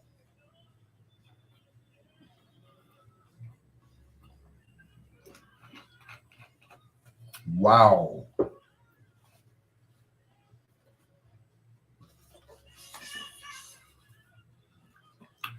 Thank you, Preston. Thank you.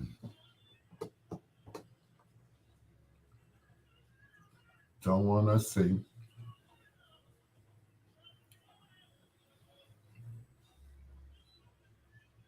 Don't want to see.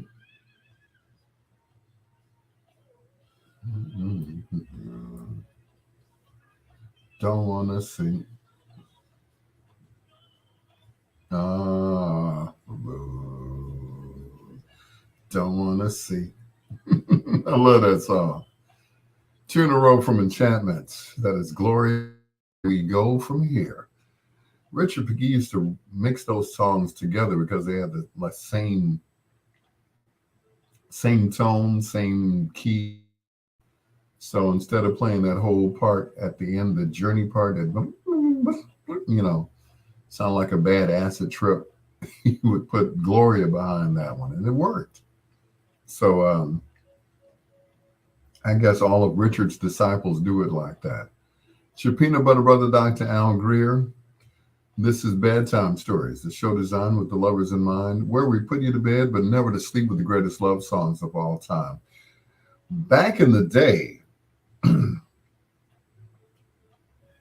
don't know if it was a practice to flip the 45s and play the B sides, but sometimes on the B side of the 45 was a even better cut.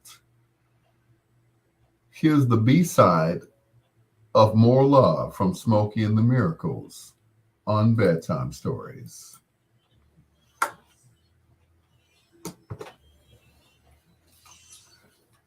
John Caldwell, we missed you Saturday, man. If I'd known you needed a ride, I'd have came and got you. You know, yep, I'd have came and got you, bro.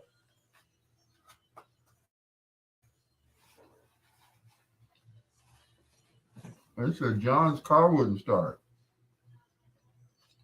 I said all of us, somebody would have came and got you.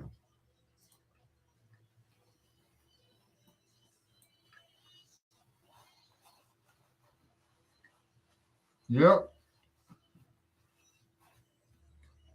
Thanks, Russ. We missed you too, John. Matter of fact, when I got there, that was the first thing they said. We're waiting for John to get here. I said, oh, okay. Because we hadn't eaten. It was like 9:15 by the time I got there. We hadn't even eaten yet. They said, we're waiting for John. I said, okay. Yeah, Bobby Caldwell's gone. Yeah.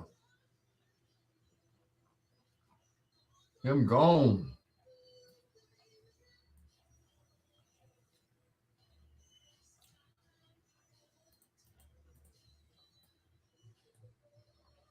Swept.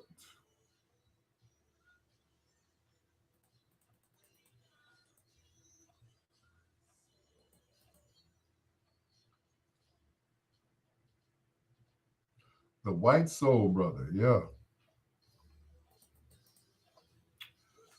Which was cool because, the album cover just looked like it could have been any guy sitting on a bench.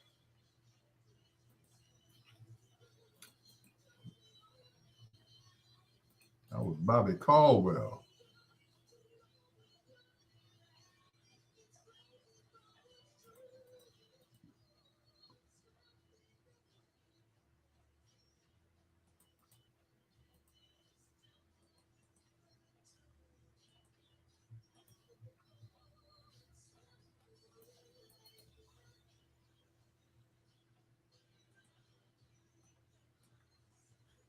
LaWanna Trailer.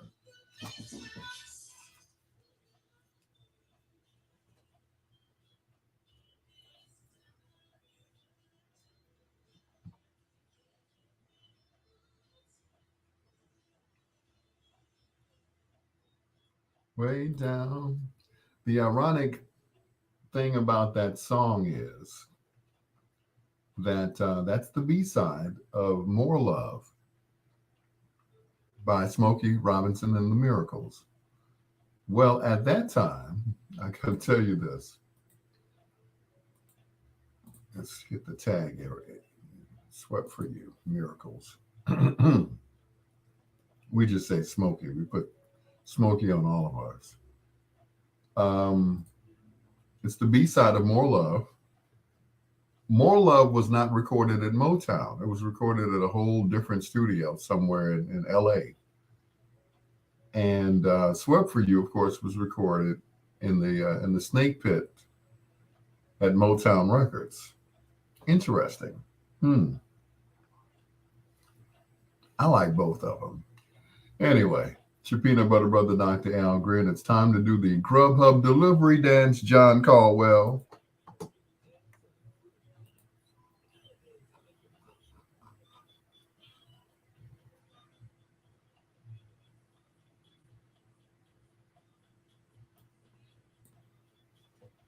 Da, da, da, da, da, da.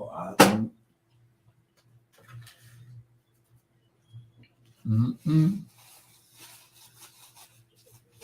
Okay. Mm. Grubhub is a proud sponsor of Bedtime Stories with your peanut butter brother, Dr. Al Greer, with a mouthful of food. Mm. And it's good too. On WOSD Radio DB Chicago, WDLB Indianapolis in Chicago, which is bigsradio.com, and WRLN Radio Chicago, a Ray Neal media station. It's your peanut butter brother, Dr. Al Greer. Hello to John William Caldwell,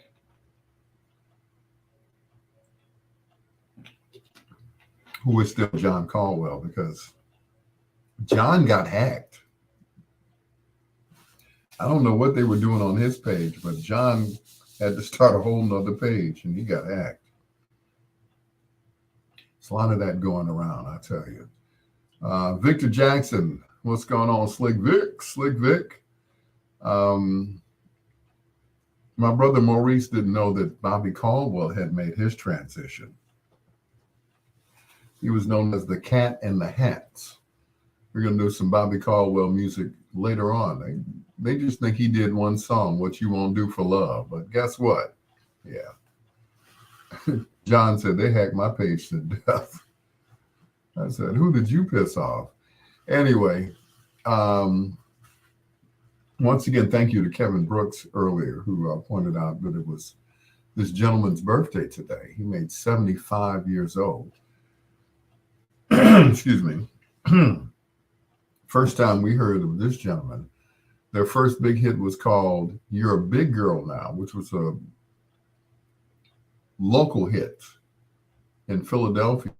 They got national distribution, signed with Avco Embassy Records, hooked up with Tom Bell. I don't have to say anything after that, now do I? Yeah. They hooked up with Tom Bell and Linda Creed. Hit after hit after hit. Tom Bell wrote the music. Linda Creed wrote the lyrics. Tom Bell did the arrangements, and none of them sang on them. Except for this gentleman. Happy birthday, Russell Tompkins Jr., from all of us here at Bedtime Stories. This is Foreplay with your peanut butter brother, Dr. Al Greer.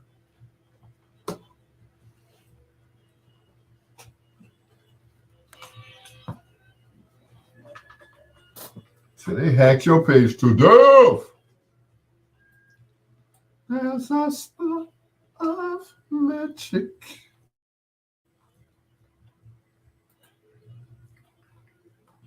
You know what? The Bee Gees should have done that song. Can you imagine Robin Gibb doing it? Man in your eyes.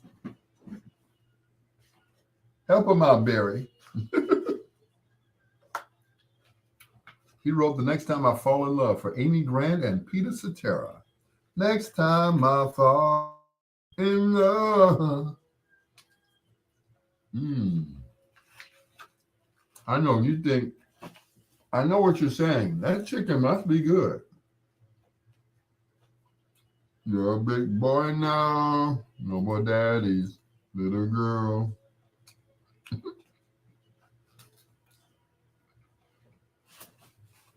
No, that's your big girl now. Big boy is the other group from Gary.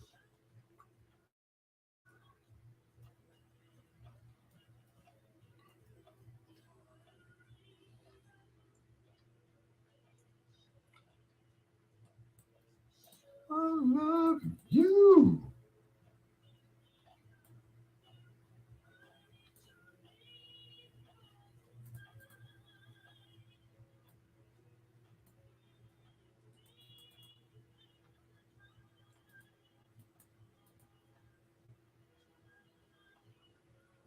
By golly, well, next time I fall in love. My granddaughter just called yesterday. Happy birthday,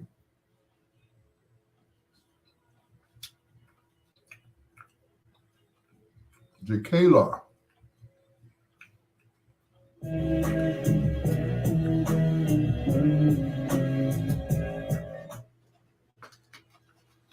A very seldom heard breakdown of that song.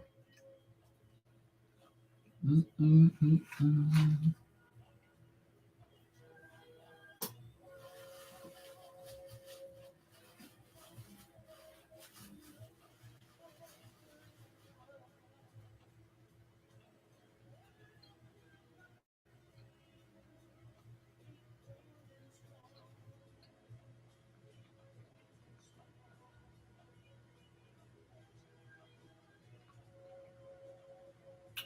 You're the one that I've been waiting for.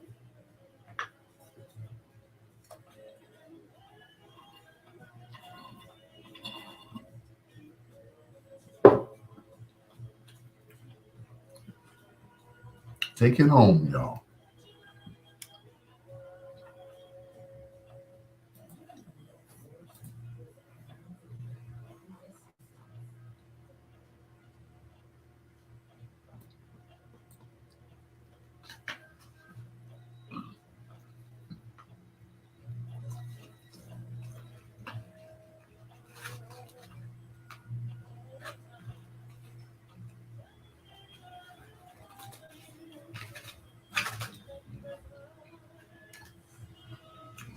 So, Tom Bell did not like the rest of the stylistics' voices, so he hired background singers to sing their parts. Like that.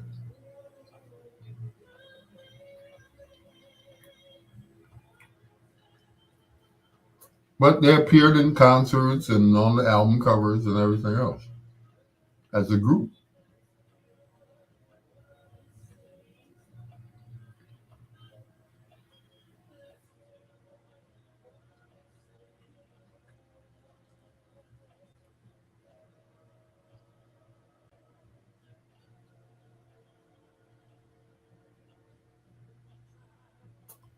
You can't hide.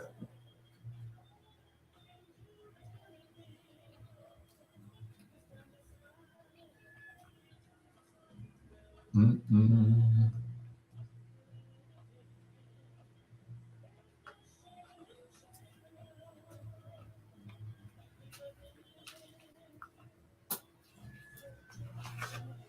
Mm.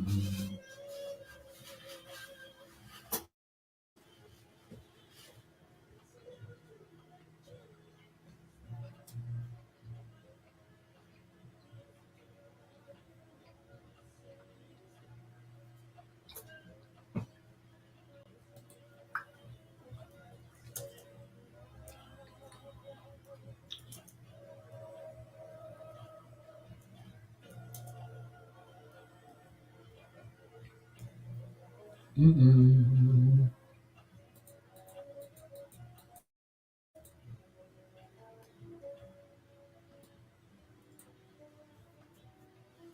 Stop.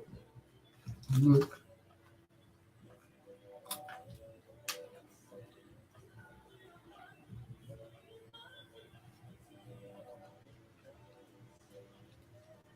Mm-mm.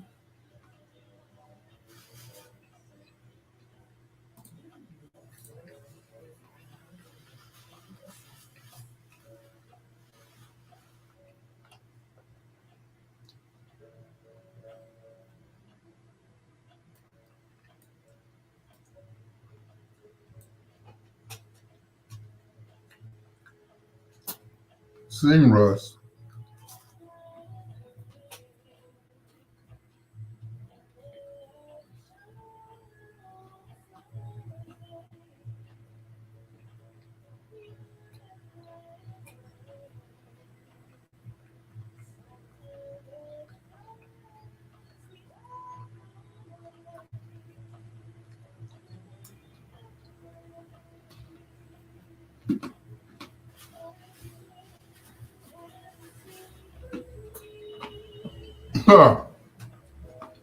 Valis making fools out of blacks.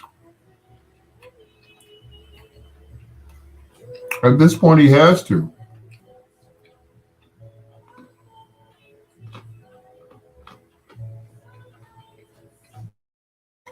I just hope, I just hope it comes out before he is elected, before they do something stupid and elect him the mayor of this city.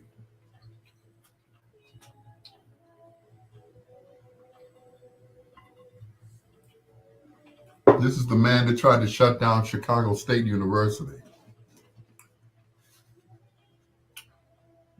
How soon they forget, right? They're like, oh, that's right, that was that guy.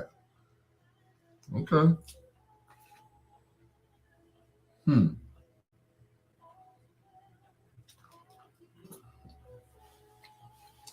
Vote him in. Go ahead. Hmm. You thought you was you. We thought we were sorry for voting Ron in. Hmm.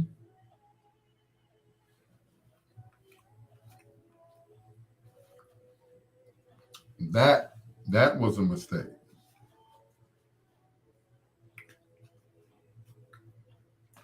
Ron was little Hitler. That was a dictator, and then he got replaced by the littler dictator. I'm just saying, he tried to close Chicago State.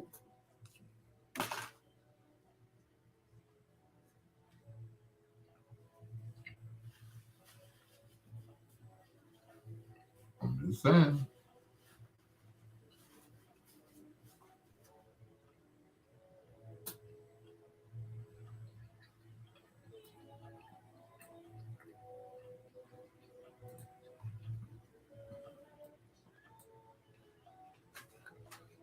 Go ahead and vote him in if you want to. Moving to Canada. That's just like when Trump got elected. I'm like, oh Lord, what we done now?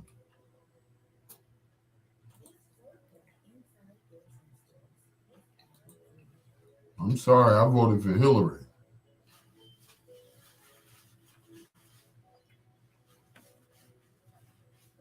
We would have made history.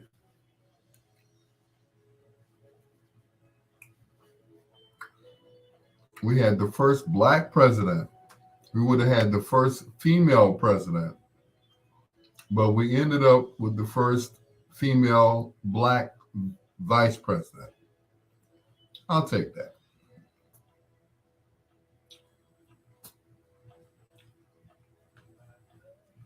I will take it.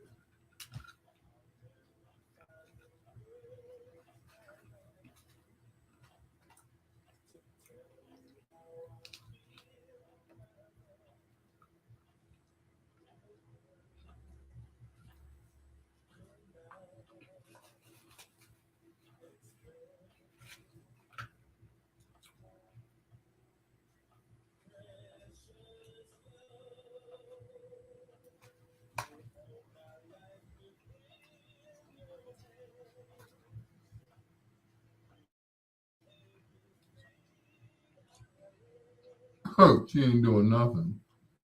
Just souls for sale. Yep.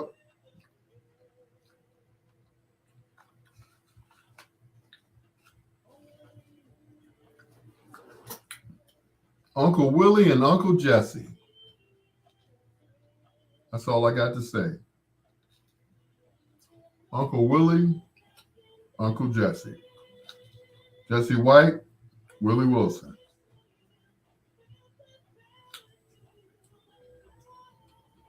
Willie said, I'm getting behind Paul Vallis.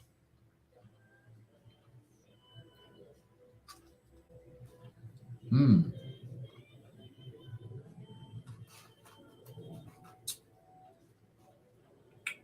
You know, and my thing is, you can't tell a person who to vote for, how to vote, whatever. You just can't. They do electioneering all the way up to the doorstep.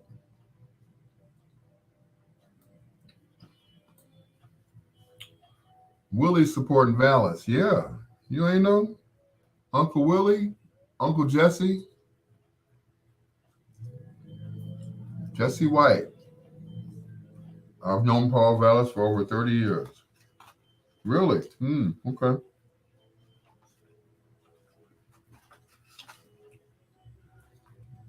I'm like, you go.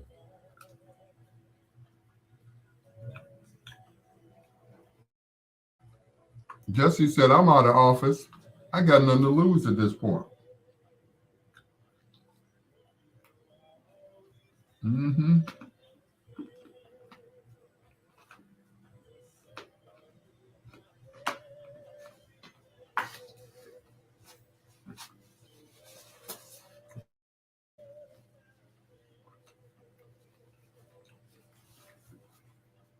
My thing is, every year you're at the Bud Billiken Parade.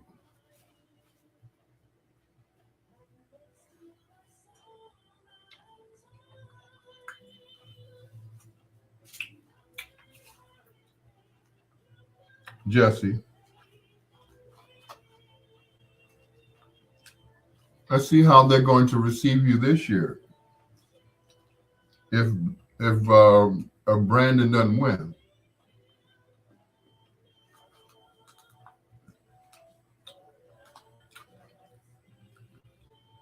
we're forgiving people.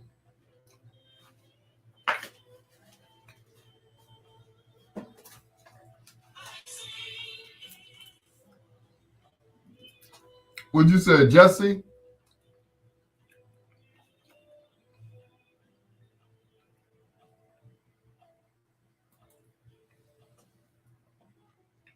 Wrapping up foreplay featuring the music of the Stylistics. You make me feel brand new.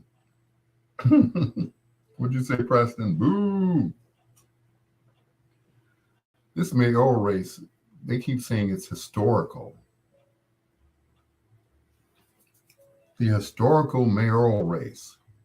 Historical.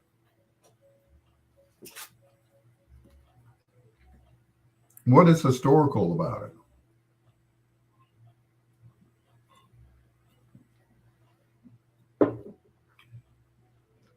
That I've been trying to figure out.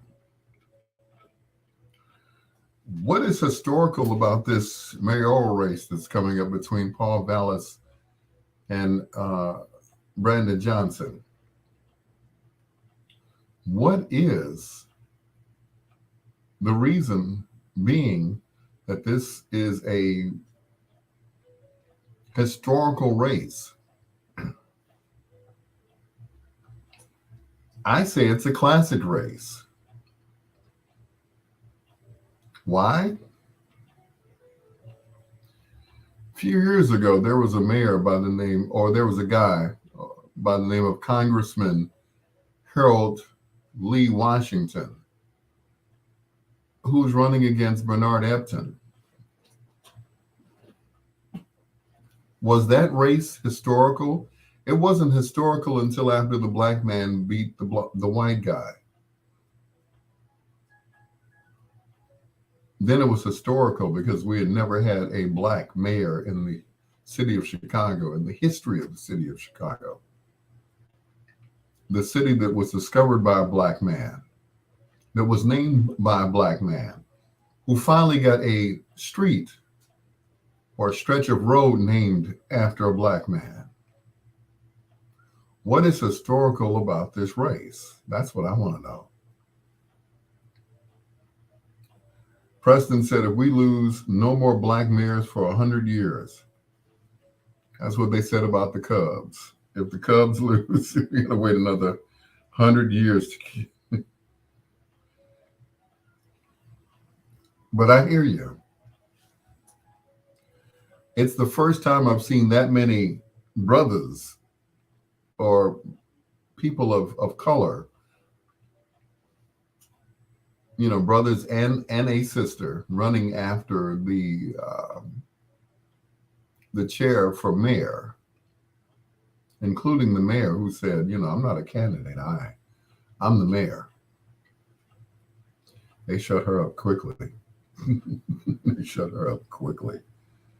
She got on WVON and said, these guys are candidates. I am the mayor.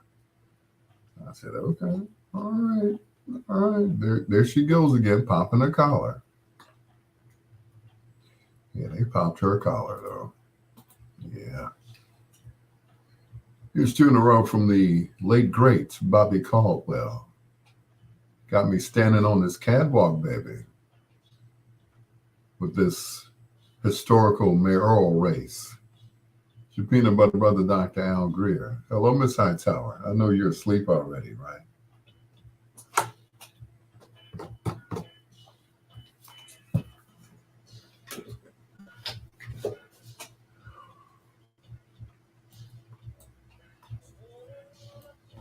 Historical. We're going to win because we're asking drive-through store workers to vote better for Brandon Johnson. She was on her way out. The writing was on the wall. She was right, though, popping it for Vallis.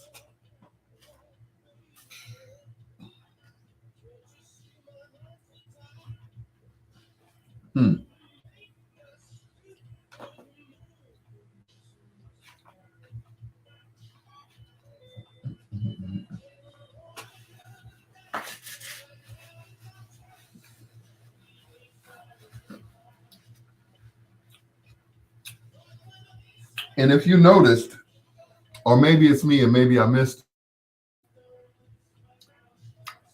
did she endorse any of the candidates, or can she endorse either Brother Johnson or Paul Vallis?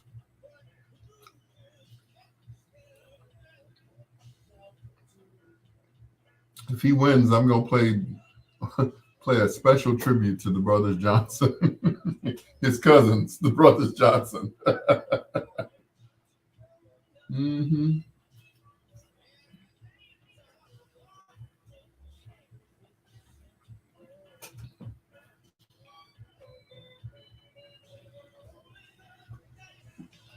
She's a Republican, so it's Vallis and Willie.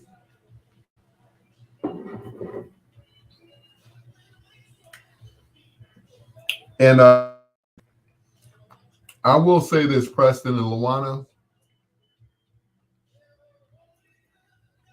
She is, she's probably mad, embarrassed. Willie is probably mad, embarrassed, pissed.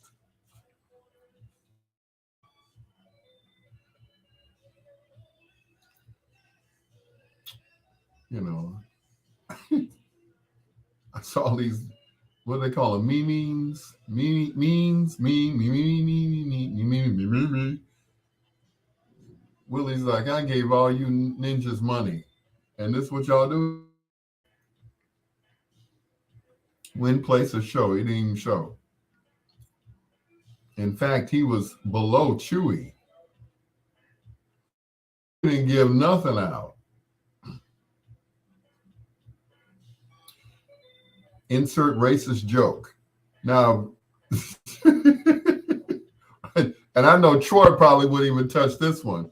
Yeah, if you was giving out some cup of corn, maybe, we'd have, a little bit more respect for you, Chewy. I saw Chewy, what, Saturday? Where was I? Where I saw Chewy. Oh, Soul to Soul Breakfast. Chewy was there. But Chewy got behind Brother Johnson. He's like, I think Vallis didn't promise him no job. That's what it was. Pearl's place. Yeah, Chewy was at Pearl's place. But, he was supporting Brandon Johnson. So I'm like, okay, all right, Chewy. Mm-hmm. You should have passed out some free food. I'm not gonna say it. I mean, they part my people, but I'm not gonna say it.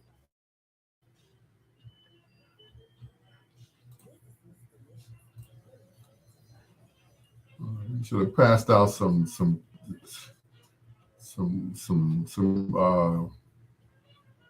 tamales, the real ones. We might, we might could have talked, but I'm just saying. They're both commissioners, Chewy and Brandon. So when it's all over with, they'll still have their jobs, of course. But at the end of the day,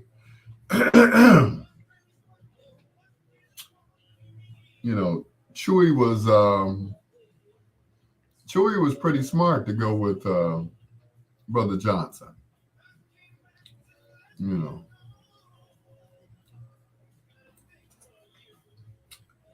And I'm sorry, but this race, Chewy's a congressman now, okay. As was his idol, Harold Lee Washington. Why I keep saying his middle name, like I knew him. Uncle Harold. Harold Lee Washington. I, Harold Lee Washington, do solemnly swear to uphold the office as the mayor of the city of Chicago. I was like,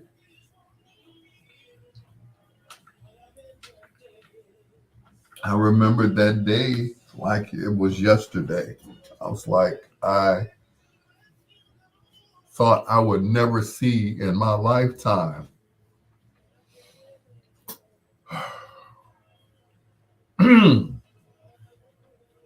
I'm sorry. I never thought in my lifetime that I would see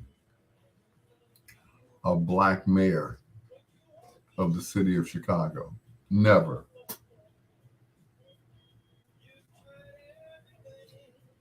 I never thought.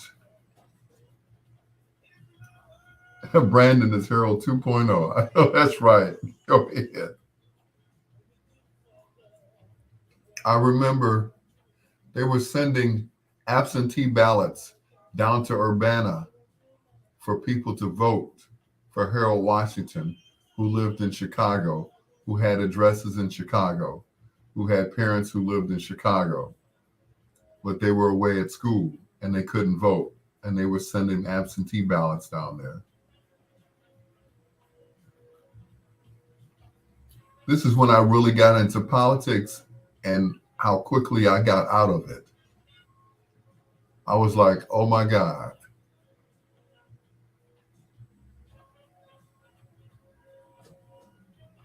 At that point,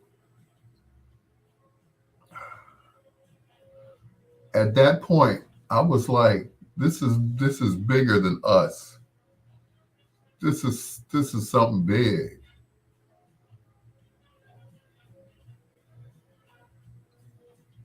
This is when living in Chicago meant something.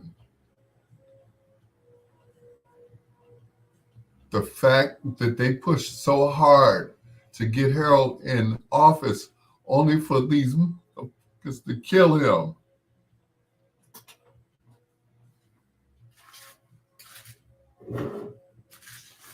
But that's okay because they killed Martin and Malcolm too.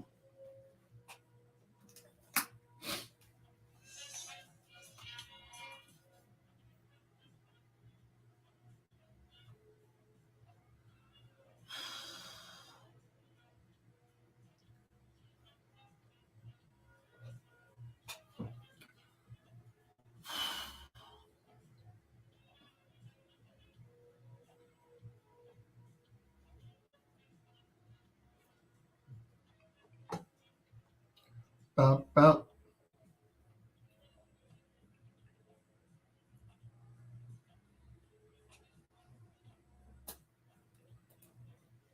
The late Bobby Caldwell. What you won't do for love.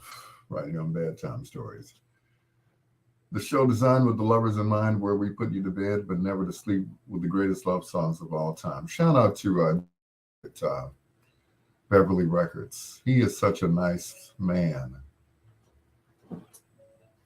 colorless man.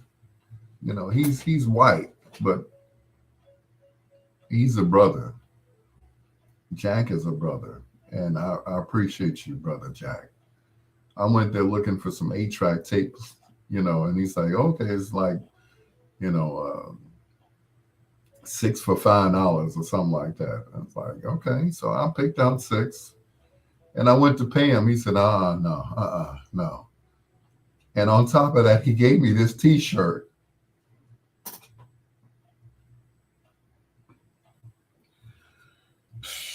I'm sorry. It's been a long week. What can I tell you?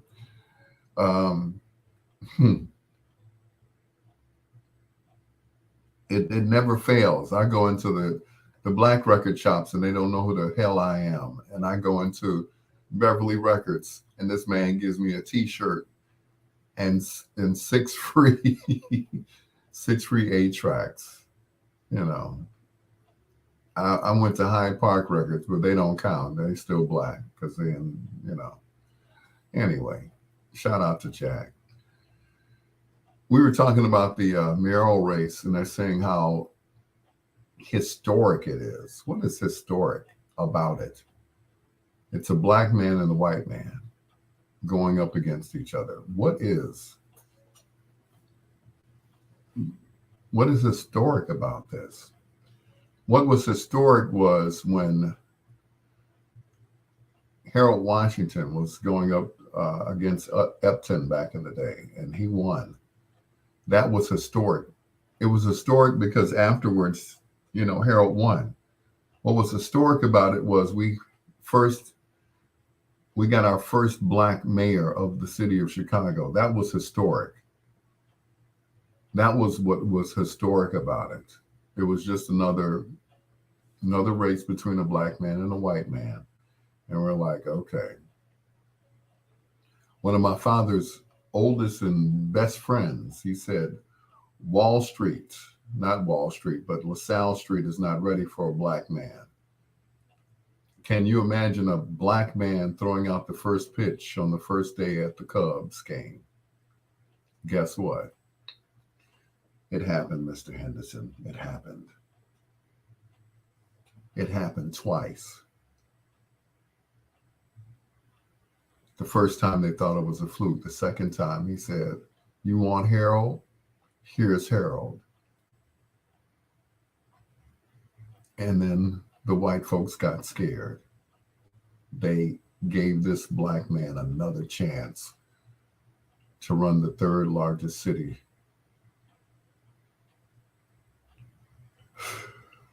And then they killed him, as did Martin Luther King Jr. and Malcolm X. He was a martyr as well. Here are the Dells.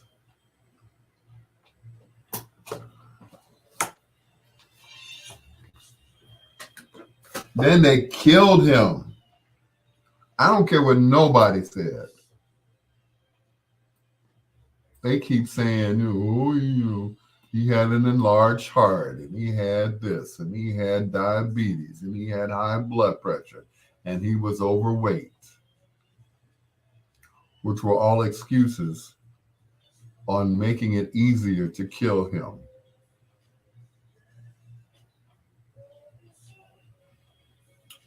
It was never founded. His, his cause of death. Yep.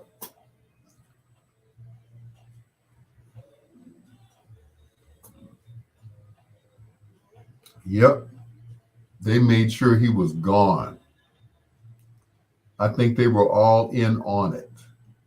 Those who weren't in on it, they had no idea. They were like, oh, the mayor is seizing. Heard all those narratives about his causes of death. Oh, he was overweight. Oh, he had diabetes. Oh, he had high blood pressure.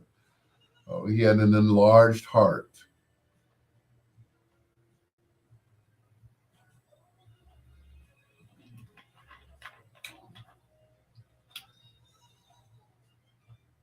Which is what they all said that people would say. They all said that he was overweight, enlarged heart, diabetes, too much fried chicken. You know how us ninjas love to eat fried chicken. That was his demise.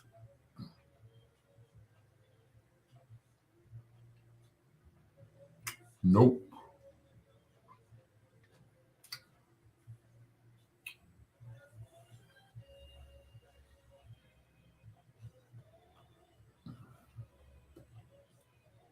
And that has been our theory or our truth. I don't know if it's a theory anymore. I know it's our truth. No one will ever admit to it. No one will ever say that, Harold Washington was just getting too big. He was just too, the people's mayor. He's always shaking hands and he's always joyful and he's this, that, and the other. Is it that the incumbent Lightfoot lost the general election? That makes it a historic runoff election for the books. J-Ball took Vallis to Harold's chicken. There's a picture on FB showing Jamal watching Vallis eating the chicken. Yeah.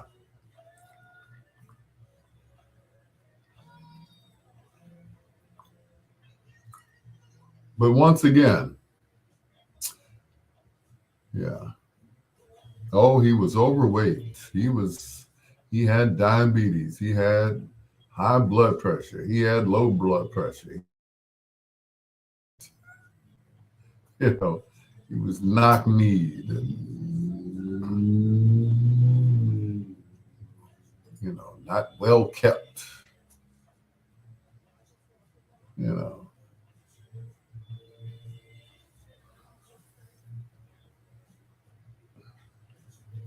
They just kept on and on and on. And they couldn't pinpoint anything. They just couldn't. They just,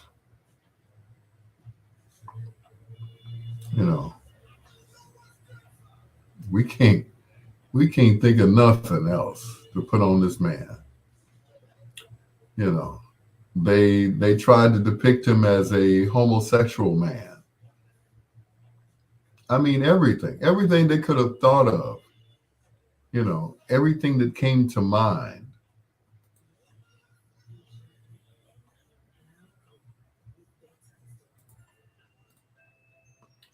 Everything they could have thought of to put on this man, to defame him, to lower our opinion about him.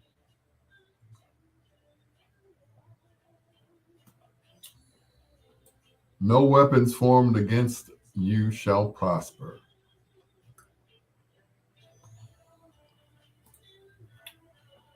So,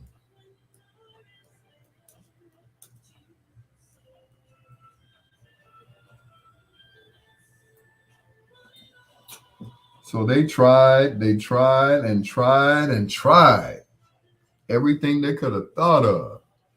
You know, he didn't pay no child support. Baby mama's just after him for child support.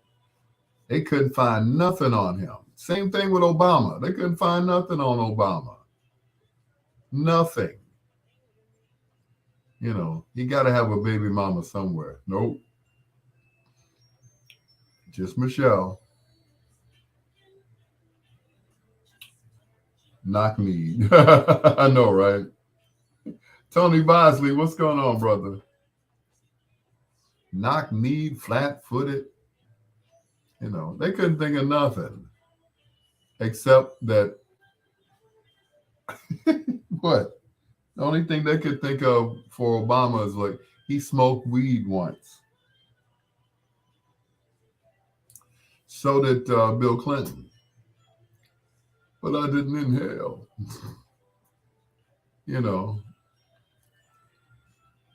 all these reasons why he should not have been the president of these United States.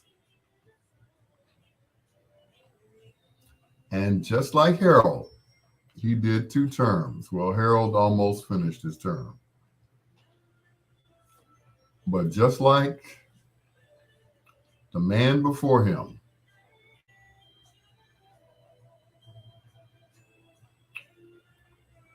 they don't mess with Obama. They just don't.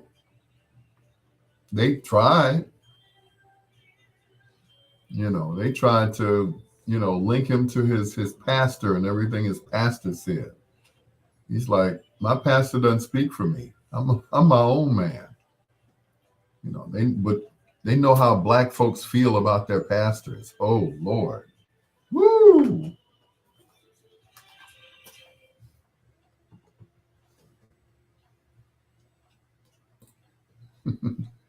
Leftover from foreplay. The stylistics and let's put it all together. By that time that song came out, uh, pretty much left the comfy confines of Sigma Sound Studios. And of course, their producer, arranger, and songwriter, Mr. Tom Bell, along with his lyricist, Miss Linda Creed. That song was produced by Van McCoy, who did The Hustle. Yeah, do The Hustle. Tom, of course, excuse me, Van, of course, brought the sound back. He understood this, what the formula was. So the formula that Hugo and Luigi could not do. So he went to the formula. Someone else used the formula. For a while, they were bopping back and forth between album labels. Um, that album, of course, came out on their first album label, which was AFCO. Then they went to Streetwise and then back to Philly to TSOP, back to the friendly confines of Sigma Sound Studios. But before they got back, they did this song with Mr. Maurice Starr. Yes, the same Starr guy that discovered he knew the formula, so he put him back in the formula. Here are the stylistics.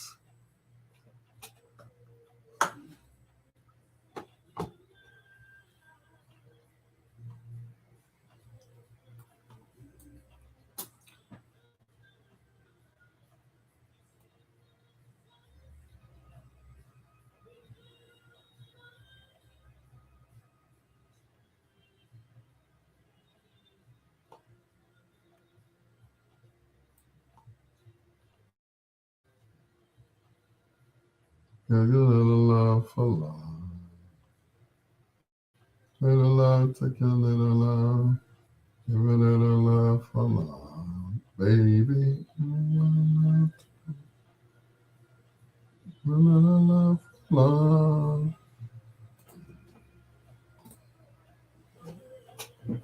Come on now. Shoot. Now, girl, tell me what's wrong. Are you leading me on? To be so sweet, just you and me. Don't tell me that you're letting me down. Give a little love, take a little love. Tony B.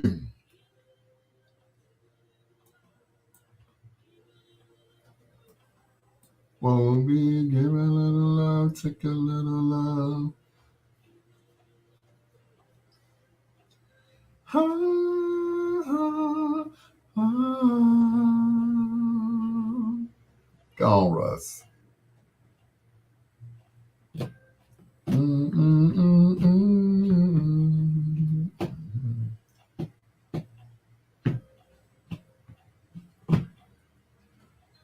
You used to be so sweet, just you and me. Don't tell me that you're bringing me down. Got to.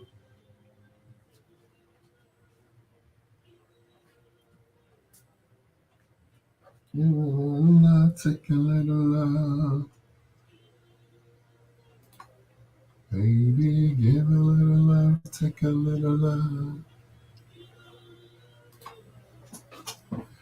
Oh, oh, oh, oh. Go on, boy.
Ha ha ha.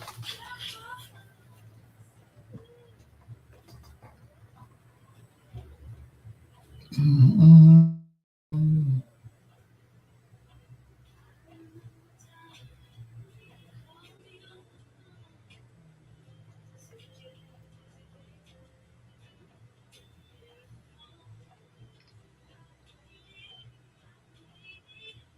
Somewhere by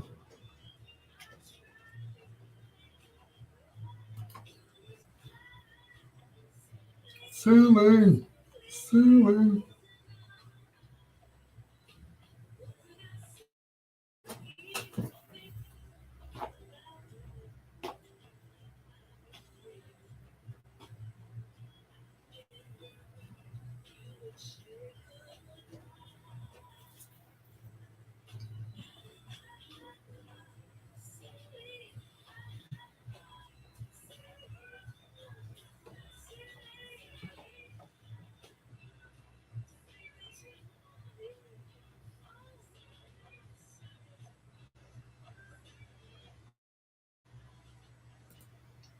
It's interesting.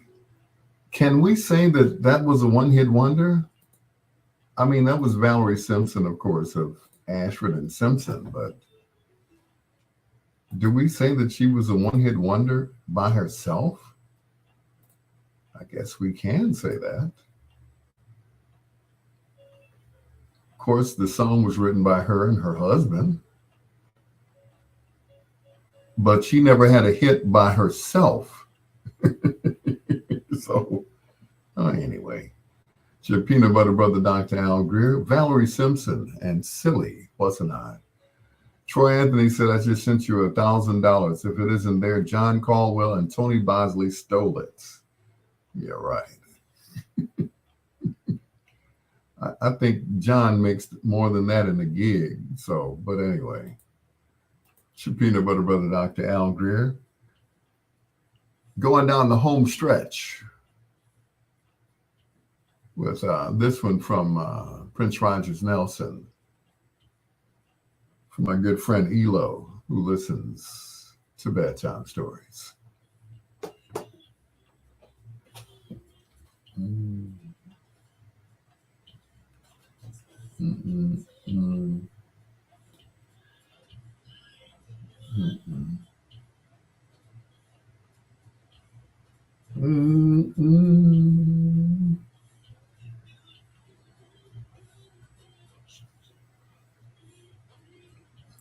But a queen,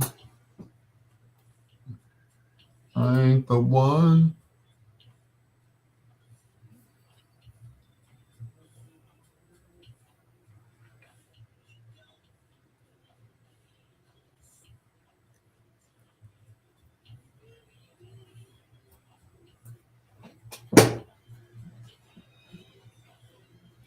Tony said, not this time, send another $1,000.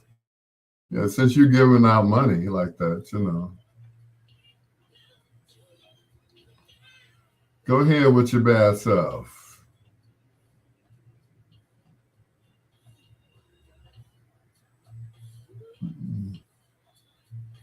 I am the one.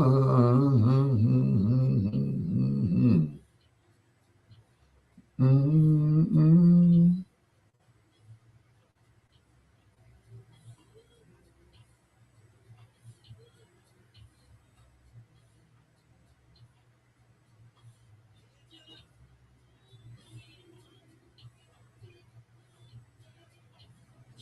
All to himself. I ain't the one. Oh, no, not me. Uh-huh. I love this part. Tempting women, fuse it all with its wealth. I ain't that one. No, not no. Wait a minute. What'd he say? He said, wait a minute.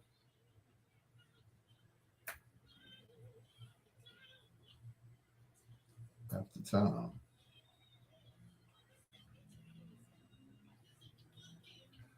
On holy ground.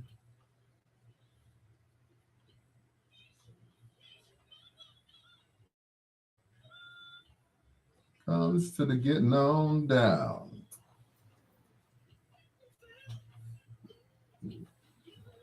Your man's around.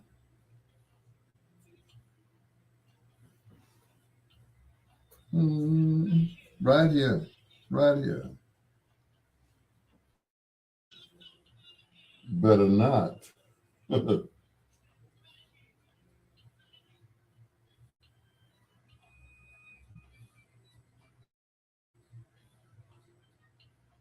Mm, mm, mm, mm, mm.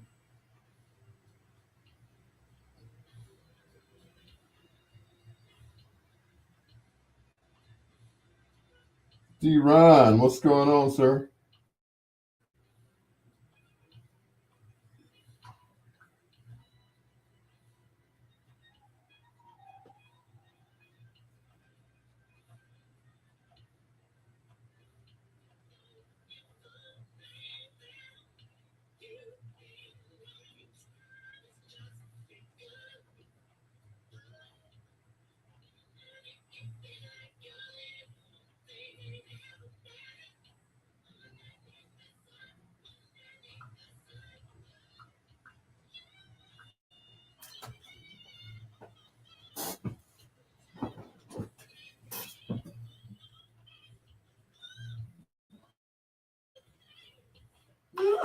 time.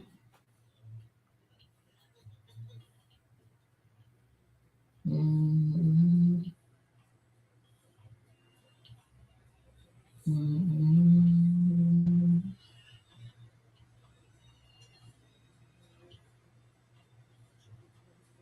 Don't you look no further. And Tits McGee, that's right. Mm, um, mm, mm, mm.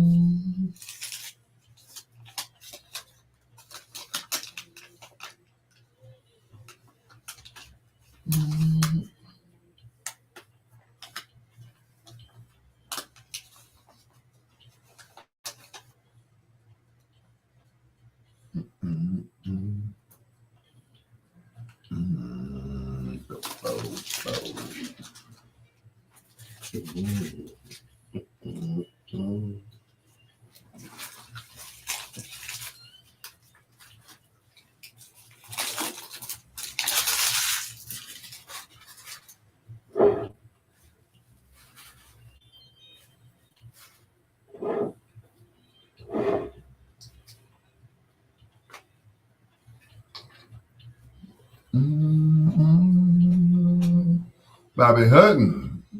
Mm, mm,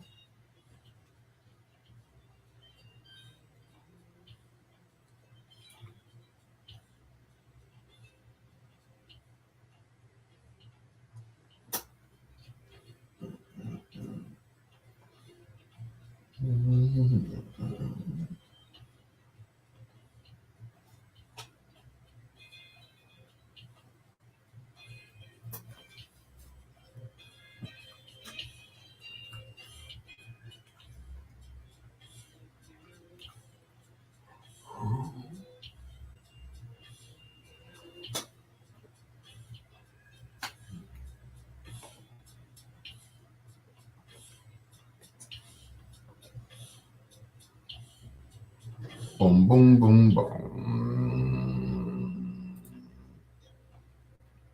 The great Prince Rogers Nelson and the one. It's going to do it for me, Al Greer. Thank you so much. John Caldwell, Tony Bosley, to Ronnie, also to Lawana. I appreciate you guys so much for your prayers. I have made almost a full recovery, not 100% yet, Cynthia Bean, but I'm getting there. I'm getting there. Thank you so much, guys. I really appreciate you all. We'll do it again tomorrow night, right here on Bedtime Stories. God willing, and the creek don't rise. Till next time, blue skies, green lights, and peace. Good night, Satin Doll.